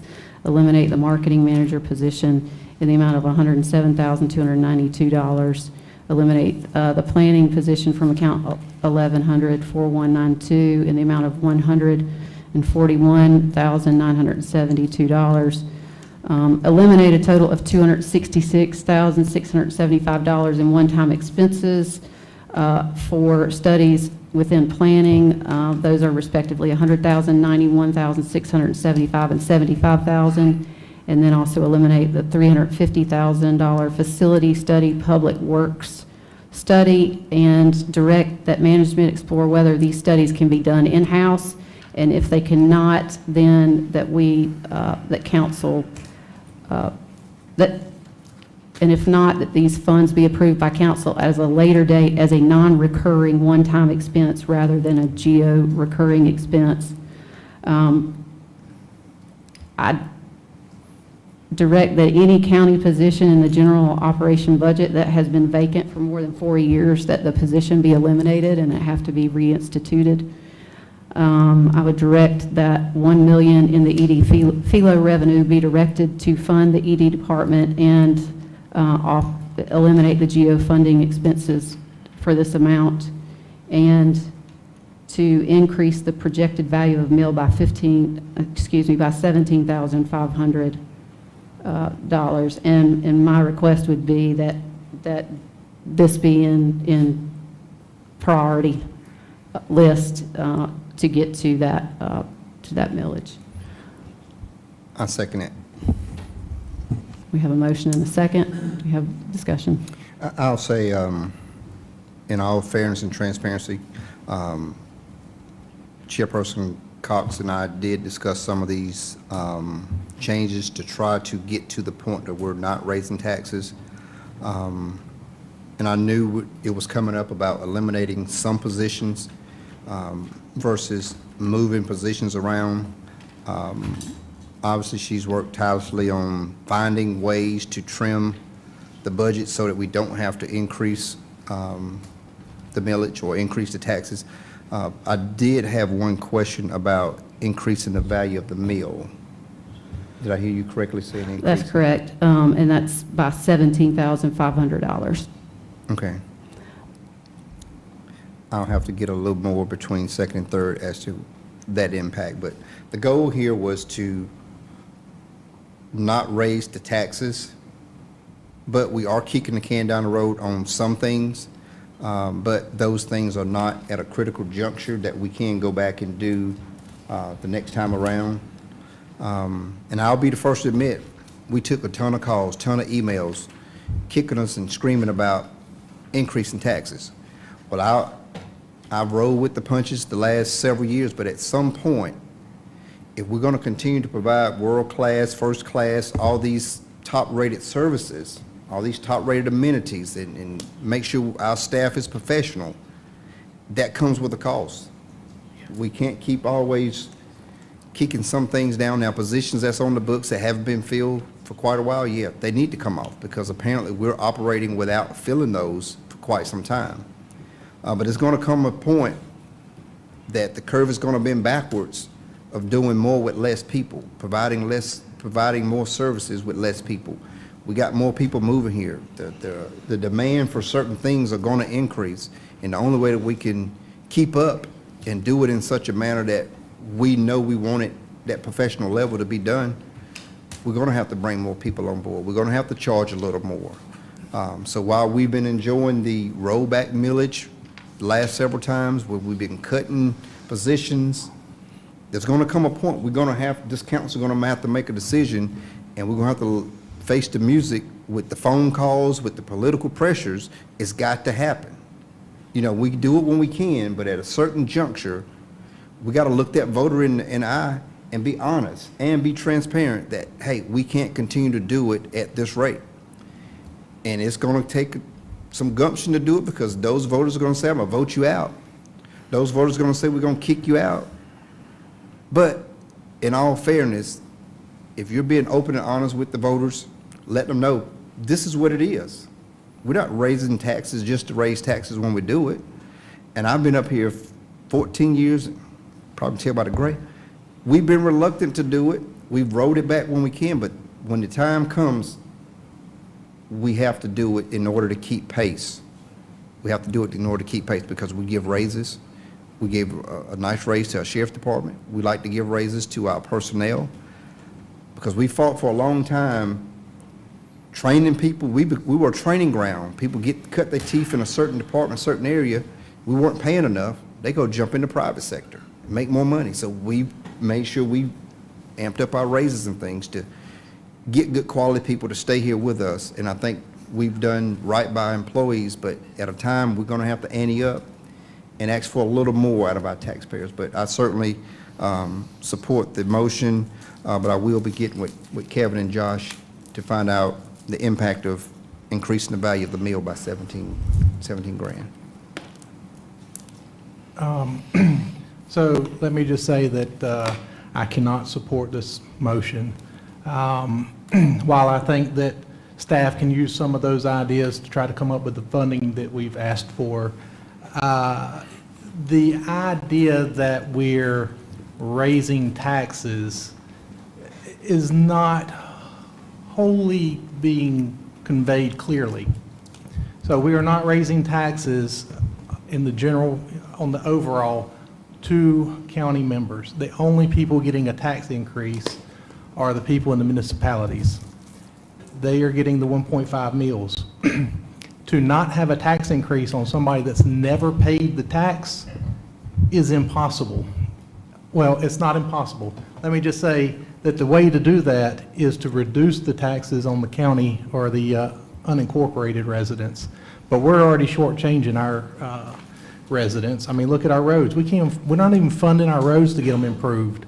We've got allocations out there that we're not taking care of. We've made these long-range plans that we're not going to fund, but because we're adding what is a fair tax on top of the municipalities that have been getting a ride with not having to pay it, and to now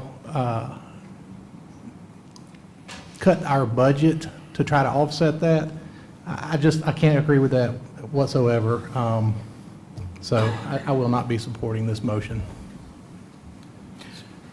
So just to clarify, the 1.5 mil countywide tax, that's $2,955,000. So you're saying that you have found $2,955,000 to cut out of our budget? Correct. That was Okay. part of my motion. All right. Well, So we would have to do the math, and we haven't been roughly able to- 1.5 mils, that's, anyway. You're correct, but in terms of what you're recommending, They you're gotta do the actually math to recommending an confirm it. increase in revenue. That's the intent. The chair's Don't tell me actually, if my math is wrong. well, the chair's actually recommending an increase of $1 million in revenue based on increasing the value of the mill. So it's Yeah. not cutting all of that, it's adding to. It's actually increasing the value of the mill based upon what that small portion was to account for and to be in line with the interest income that's been updated, as well as the underestimation of tax revenues, as well as the overestimation of expenses. So I'm going to agree with some of the comments that were made. I think we are at a critical juncture. I agree with you 100%. And I think there is a demand for increases. There was a demand for increases last year when we had the 4.4 mils, and we kept some of that, but we gave a lot of it back to the taxpayers. And last year, a lot of the items in our budget this year were in our budget request last year that we didn't fund. So now we're paying the piper. We kicked the can down the road, and now the can stopped, and we need to deal with it, that's for sure. I said earlier, I'm not about increasing taxes.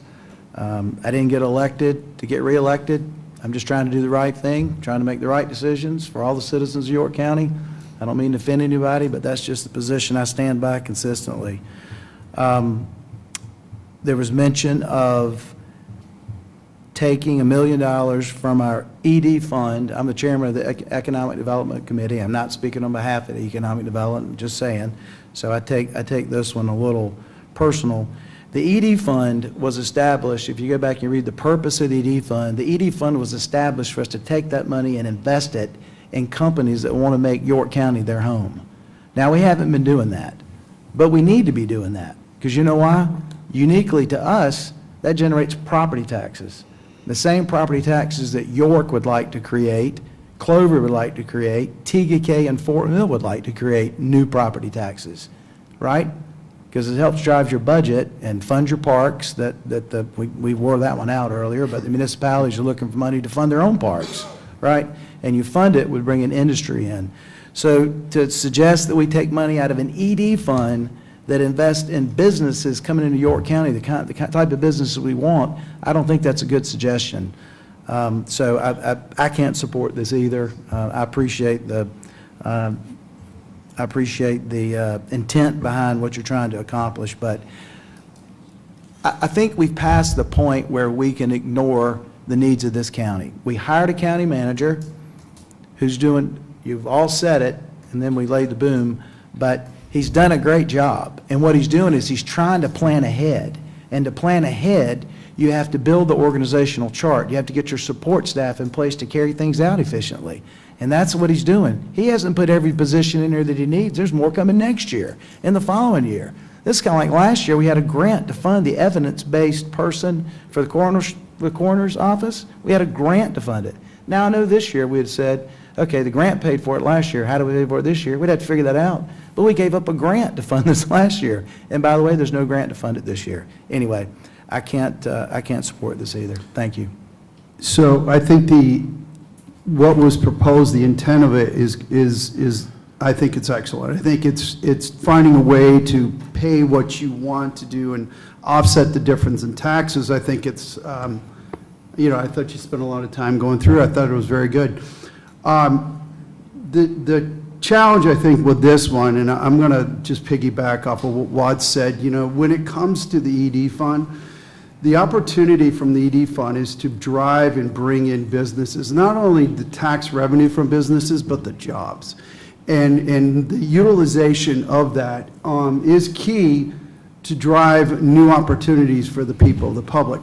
So, at this point, with that being part of it, I cannot support it tonight. I would probably recommend that the staff looks at the overall number and maybe comes back to us with recommendations based on the amount of money that we need to offset. That would be my recommendation off of that. But again, I just can't support it until we identify how we want to close up that $1 million gap.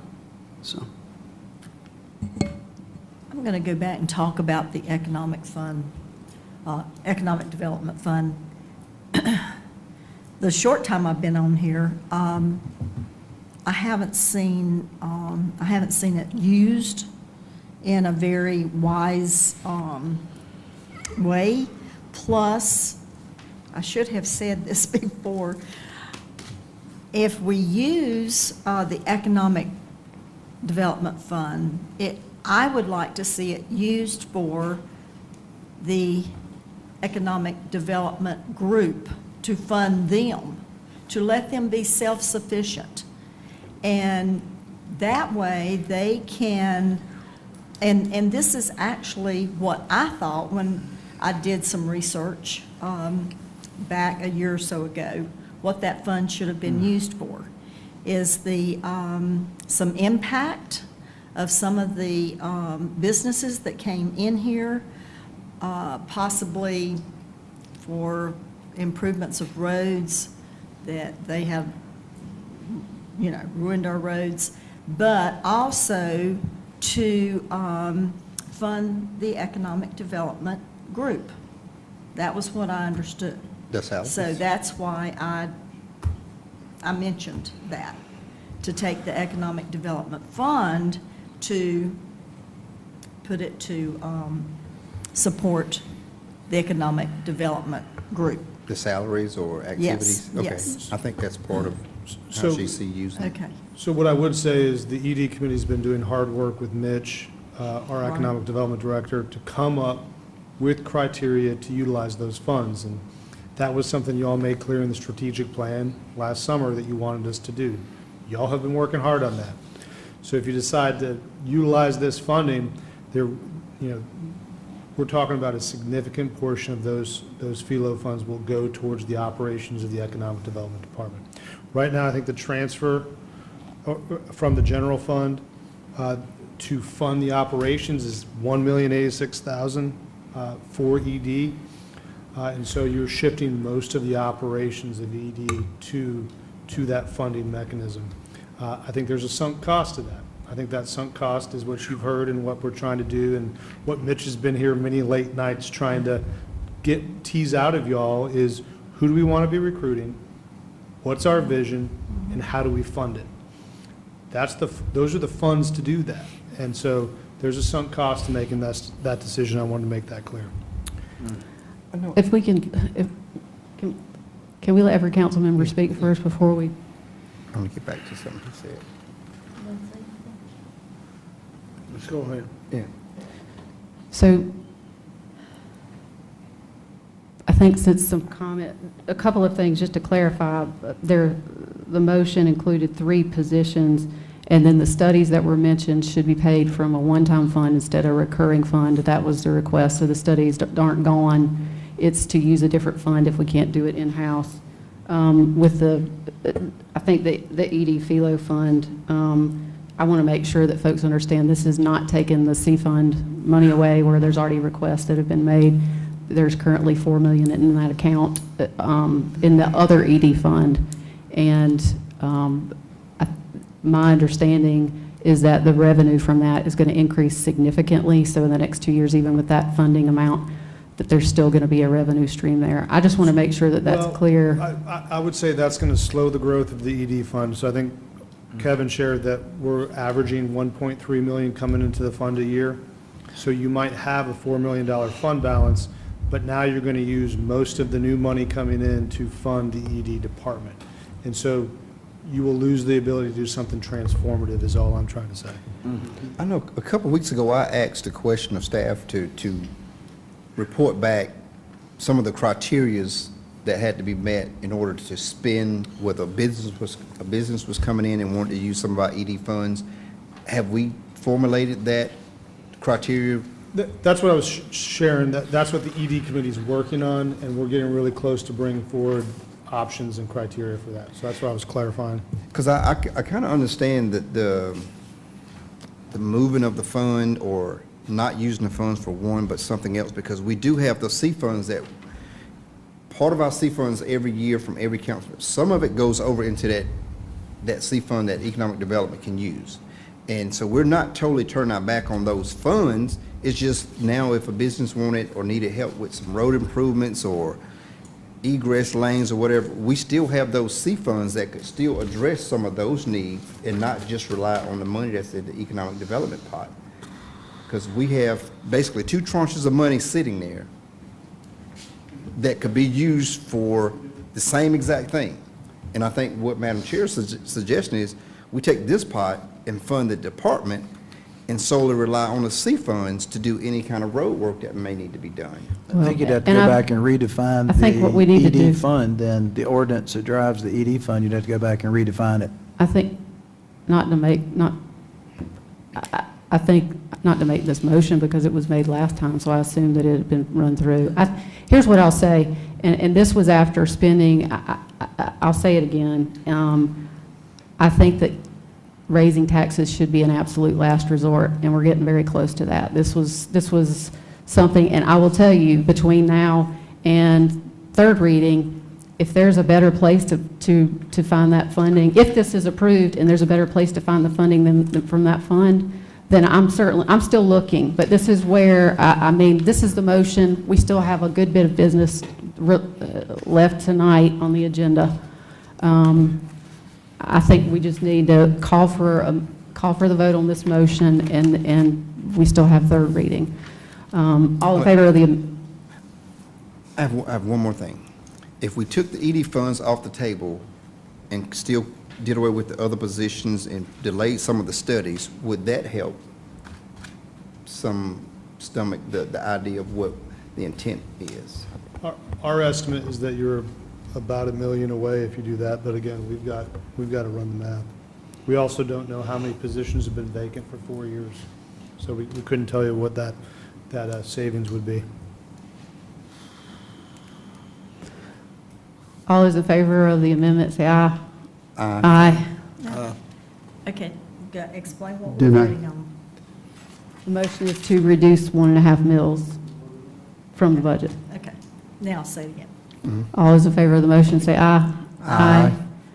Any opposed? Opposed. Motion, the amendment carries 4-3.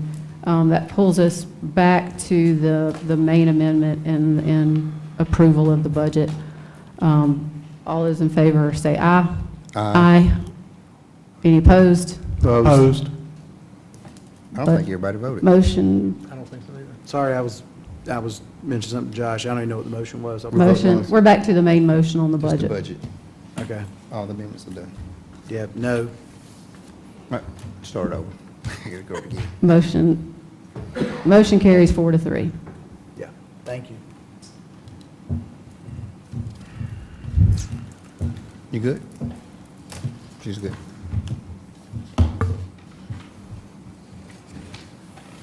Madam Chair, I Correct. got to apologize. I got to drive back down to Charleston, so I'm gonna leave. So I wish you all the best with everything else you all have to deal with tonight. Thank you. Safe travels. Can I drive you down? I'll leave with you. I'm gonna go ahead and drive Watts down to Charleston, so I'm gonna leave with you. All right, we move now to item number 2 in old business. Council to provide second reading of an ordinance to abolish the special tax district known as the York County Recreation Tax District in York County, effective as of December 31st, 2025, as described more particularly herein, to specify the time and application of the final levy of taxes for the operation and maintenance of the York County Recreation Tax District, to provide for the winding down and cessation of operations of the York County Recreation Tax District as an administrative division of the county, to provide for a public hearing, and to provide for other matters related thereto. Move to approve. Second. Motion and a second. Any discussion? I just want to make a quick comment, and I want to go on record of saying, even though we're getting rid of this 1.5 rec tax on the unincorporated areas, we're still going to work to make sure we're doing things right, doing right by the 1.5. Hopefully it goes all the way through the countywide tax.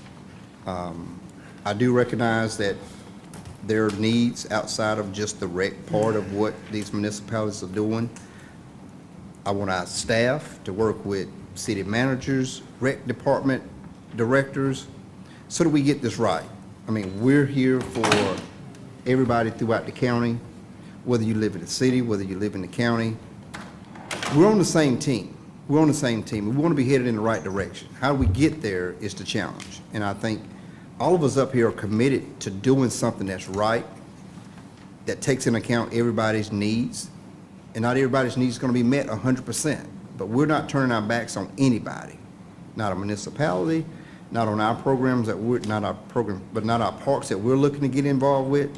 So I'm asking those city managers, those rec directors, let's give this a chance.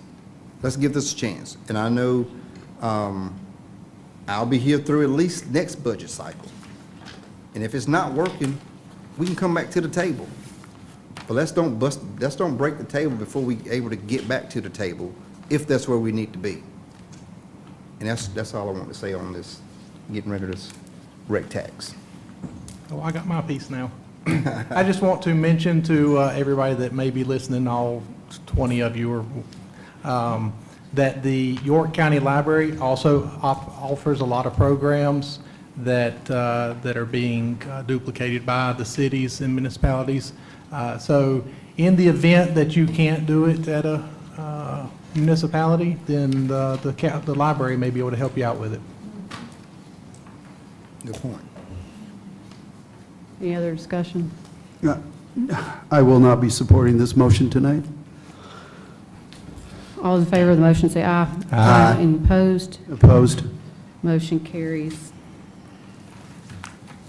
Move to provide, item number 3, council to provide second reading of an ordinance to amend Chapter 33 Personnel, in order to clarify sick leave and sick leave bank usage addressed in Section 33.072 to provide for parental instead of maternity leave under the parameters established in Section 33.073, to create new Section 33.074 establishing and addressing bereavement leave, to incorporate parental leave into family and medical leave in Section 33.078, and to provide for other matters related thereto. Move to Yes. approve. Sorry. We got you. We have a motion to approve. Second. Motion and a second. Any discussion? So one thing I want to make sure y'all saw, we did provide answers to y'all's questions in the budget follow-up report. I know there were some questions about what we were actually asking for versus what we have now. I think it's important to realize that currently we don't truly have maternity leave. You can utilize sick leave with the birth of a child or an adoption. We're trying to put that on paper, that we are actually going to offer that. Currently, we do not have bereavement leave. You could take sick leave if you have it for the death of a family member. We're asking for y'all to approve 3 days of bereavement leave. And then we're asking to open up the requirements of utilizing the sick leave bank. And if y'all want more information about how a sick leave bank works, we can share. But the goal is that employees are contributing their own sick leave into that bank. So if a fellow employee runs out of sick leave and is in a bad situation, they have the opportunity to apply for more sick leave from that bank, so they're not in a bad position where they can't care for a loved one. And so we're trying to open up that usage of that potential sick leave bank so that people can care for their family members as well, not just themselves. Now, there's a process, there's a committee that reviews that and approves it. All three of these requests do not require funding. All they require is giving employees additional time off to care for their loved ones, their new kids, and take care of their families. And so we think these are good options to add to our current benefit package and will be well received by our employees. Any discussion or questions? All those in favor say aye. Aye. Any opposed?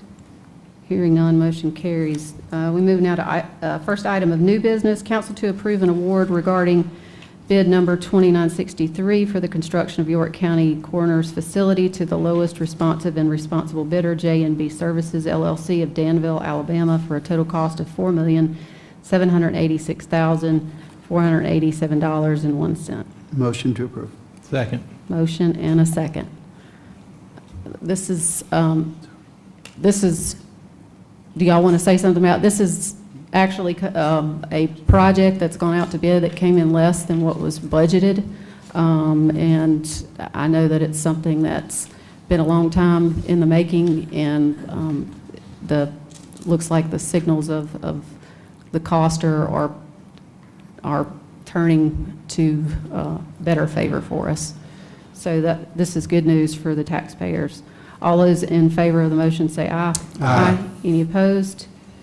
Hearing none, motion carries. Move now to item number 2, council to consider first reading of an ordinance to amend Chapter 155 zoning code, subchapter B, zoning districts, to update the list of protected areas in the transportation corridor preservation overlay to reflect the latest pennies for progress referendum, and to remove completed projects from overlay applicability, to provide for a public hearing, and to provide for other matters relating thereto. Motion to approve.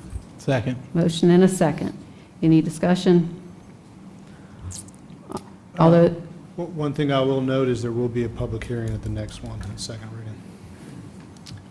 I want to ask because was everybody that was affected by it notified? The public hearing was noticed. This has gone through Planning Commission as well, so it's coming back to y'all, but there will be a public hearing. We've noticed that. Now, the roads have changed on each of these since the last pennies, so we haven't notified individual residents, but we have put out that there will be a public hearing at the next meeting. any other questions or comments? All in favor say aye. Aye. Any opposed? Hearing none, motion carries. Point of order, Madam Chair. There was one item pulled from consent. Right, we haven't gotten there yet. Okay, thank you. We are have number 3 in consent that we now need to look at. What about number 3? I'm sorry, What about number 3? did I not do 3? No, they looked similar. All right, that's what I thought. See, you're calling me out, you're making me get all confused. We hadn't hit it there yet. Council to consider first reading of an ordinance to amend Chapter 155 zoning code, Subchapter B, zoning districts, to increase the maximum allowed building height for a data center use, provided that rear and side setbacks are increased, to provide for a public hearing, and to provide for other matters relating thereto. Motion to approve. Second. Motion and a second. Any discussion? I would like to make an amendment to this thing. My amendment would be to strike the data center use and have it apply to all uses within the ID zoning. All right, so the motion, did we get a motion and a second on the main motion? All right, so you want to make an amendment that Okay. amends the motion. Is there a second to that amendment? Can we have discussion? Well, right now, since there's an amendment, we have to get a second before we can even discuss it. I'll second for discussion. We have a motion and a second to amend Go it. ahead. Go ahead, Debbie. Okay, so this was sent to the Planning Commission, and, I mean, in my notes on what happened to the Planning and Zoning Committee, we addressed this also, and then we said, let's let the Planning Commission talk about this, and their ordinance or proposed ordinance amendment was for data centers only. And if you look at that down in the executive summary, it says data centers only, and there's a reason for that. And I say we're going to go into an area we do not want to touch if we make this countywide, and I do not support an amendment to this. We want it to be data centers only. So Is the motion for countywide or just to a specific zoning? it's for all ID Oh, ID. industrial zoning. Okay. Okay. You want me to explain my reasoning? Yeah, go ahead. All right. So the reason I wanted to amend this is I'm not a big fan of carving out special ordinances for specific people, specific uses, anything like that. If it's good enough for a data center, it's good enough for, any use in that zoning class. And I don't think that one big building that has somebody in it is any different from another big, tall building. So all we're doing is by trying to make a motion to isolate this to a single purpose is cluttering up our already too complex zoning code. And I really want this to be switched over to include all uses. Where there are exceptions to the height amendment, so that, you have to have additional setbacks and whatnot, and also, again, this only applies to industrial, so I think it still keeps it pretty isolated, and if you're in an industrial zoning anyway, you already have a lot of other stuff going on. I think this minor increase in the height is insignificant compared to the structure itself. So I won't be supporting it tonight, but let me tell you why. So I think that originally, the part of this that we are stepping out on, again, is for data centers. I think that we need to understand the value of what it brings to the data centers, but I think it also is an ability to study the impact of a higher building from within York County, and see what kind of feedback we end up getting from the neighbors, et cetera. I think maybe down the road, there's an opportunity to raise, but again, at this point, I think this is our first step at a study, and then we can take the feedback, and if we decide down the road we want to do something, we'll come back, so. I wish we were talking about raising the maximum height across all applicable zonings, because one of the things that come to mind is hotels. We've heard for years that We're not going to get hotels to come into some of our unincorporated areas because of height restrictions. We're not going to get the bigger chains because they won't. Yeah, let me just say that I think that issue, as well as the one that Mr. Litton is proposing, are currently have been referred to the committee for debate and discussion. Okay. The item that's on the agenda tonight was something that we dispensed with council committee on because there was unanimous support for this specific use. So, I mean, in actuality, those two items, and I just wanted to go ahead and make that known at the outset, because those two issues are currently, have been referred to committee, Okay. so. Cool. I won't be supporting the amendment for that reason, Okay. but I do support the main motion on. All right, well, I'll rescind my second, considering that there's something else coming down the pipe that's going to address more so on a unilateral level versus right now. So I'll withdraw my second. All right, is there any other second? Keeps that alive? Oh, Second. If there is not a second, then the amendment fails. All right, so we're back to the main motion, which is to increase the height for the data centers. All those in favor of the motion say aye. Aye. Any opposed? Hearing none, motion carries unanimously. Now we go to item number 3 in consent. Rezoning action, consider second reading, case number 25-09, tax map number 648-00000009, 10, 22, 26, 30, 33, 38, 41, to rezone from RUD to RMX 6, 14.06 acres in District 1. Motion to approve with the deed restrictions as labeled here. I just want to make sure that what is on the agenda is the same as what you had stated. Again, I want to make sure we get that covered correctly. So we don't hear Yeah. from folks at this point in But- time, but you can ask management. Yeah, that's what I'm asking And management. Jonathan, if that covers. So the deed restriction right now that limits the use of the property to age-restricted single-family homes shall be recorded with York County Registry of Deeds within 90 days of the zoning approval. Is that where we're settling on, or is there an amendment to that?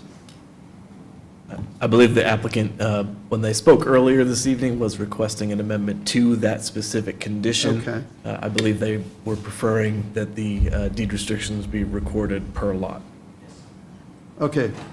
Deed restriction recorded per lot with a 90-day?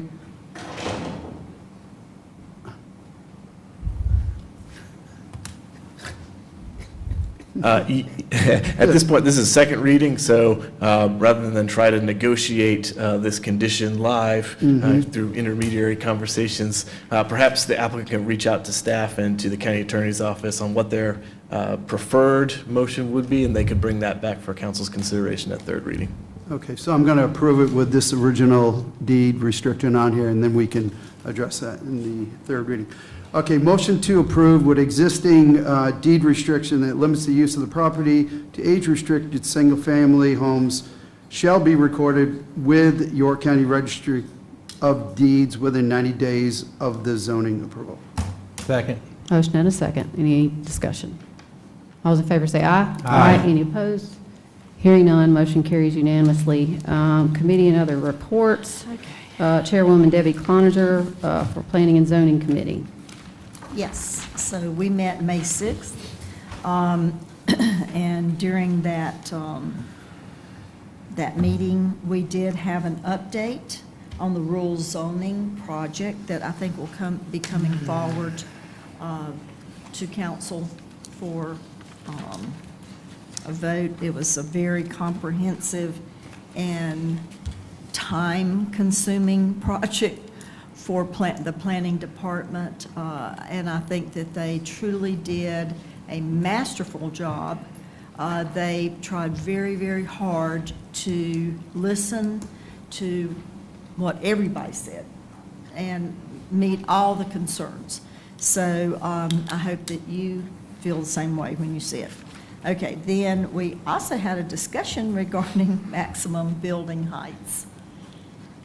in two different areas. One is data centers, and one was sort of a countywide commercial situation that would bring in hotels.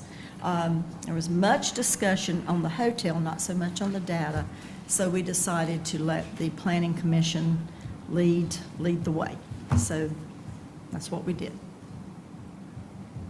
Okay, is there staff reports coming out of committee? Is that in the, So staff have developed staff reports, and they should be attached Okay, to I didn't see that. the agenda, but we can email those if they're not for some reason. but okay, my I just understanding didn't was- see it, thank Yeah. you. Thank you, Ms. Collinger. We do not have any citizen concerns tonight. Do we have any council member new non-agenda comments before we go Yep. into executive session? Yep. Mr. Atkins? Yep, we got the 39th Annual Memorial Day Ceremony, Sunday, May 25th at the Veterans Park at 3:45 PM in York. So everybody that can, try to come by and attend. Okay, I have one. Ms. Klein? So obviously, tonight, we had the community here that gave us a lot of information concerning SILFAB. And so I would like to request, and Karen will be giving us, I think, that packet when we go into executive session, and that I request that we put that on the agenda for June 16th agenda to give us time to review that material for discussion. Any other council member new non-agenda comments? Yeah, I just want to piggyback off of what Deb just said. I support the same request also. I think tonight, again, more information came out tonight. We started talking about families here that, again, we're referring to schools next to a business where they're basically, they're sharing the same fence line. Okay, we've got, as they talked about, 28,530 gallons toxic liquid. We've got 47,603 gallons of corrosive liquid. Again, all labeled out up front so we could see it. So again, this is a big issue, and again, we want to make sure that we're continuing to talk through this, and I highly support our next discussion as we can look to do and support the people of our community. Anyone else? I just want to piggyback off what Councilman Atkins mentioned about Memorial Day coming up. A lot of people made a lot of sacrifices for us to be here, to live and enjoy a lot of things that some places, climbing walls, climbing fences, swimming oceans to get here to enjoy. So if you know a family who's had someone who made those sacrifices or who currently serving and all those good things, but definitely if you can make it out on Sunday, I know every council member who's sat in that seat, this has been a big deal, big priority for them when they have the service over at the memorial. To come out, this is for those sitting here, those who's watching at home, those who care to cover this council meeting through the media. It is a big deal because some people made some ultimate sacrifices and continue to do so to this day. So I want to make sure we pay homage and respect to those who've done so. That's it. All right, do we have a motion for executive session? Yes, we do. We have several here. Receipt of legal advice, litigation update. Receive of legal advice, request to authorize condemnation regarding project number 17228-011, Flint Hill Street Drainage Improvement, track number 32, 38, 41, 93, 103, and 164. Contractual matter, recreation tax IGAs, receipt of legal advice, Silfab Solar Matters.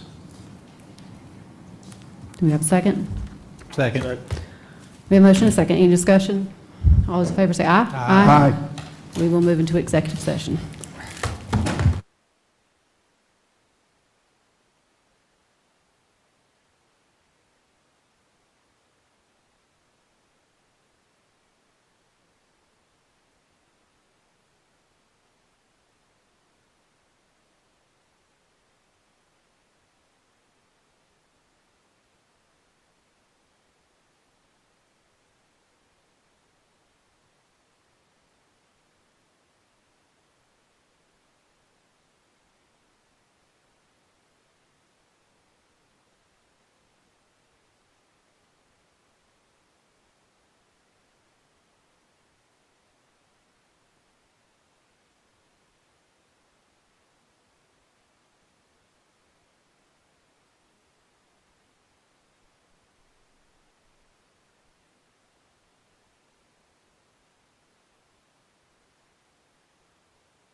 hopefully. We are out of executive session. No action was taken. Do we have any motions? We have two. Motion to authorize the county manager and the county council chairwoman to issue a press release regarding SILFAB as discussed in executive session. Do we have a second? Second. Motion and a second. Any discussion? All those in favor say aye. Aye. Any opposed? Hearing none, motion passes unanimously. Do we have any other motions? Motion to authorize condemnation regarding project number 17228-011 Flint Hill Street Drainage Improvement, track number 32, 38, 41, 93, 103, and 164 as discussed in executive session. Second. Motion and a second. Any discussion?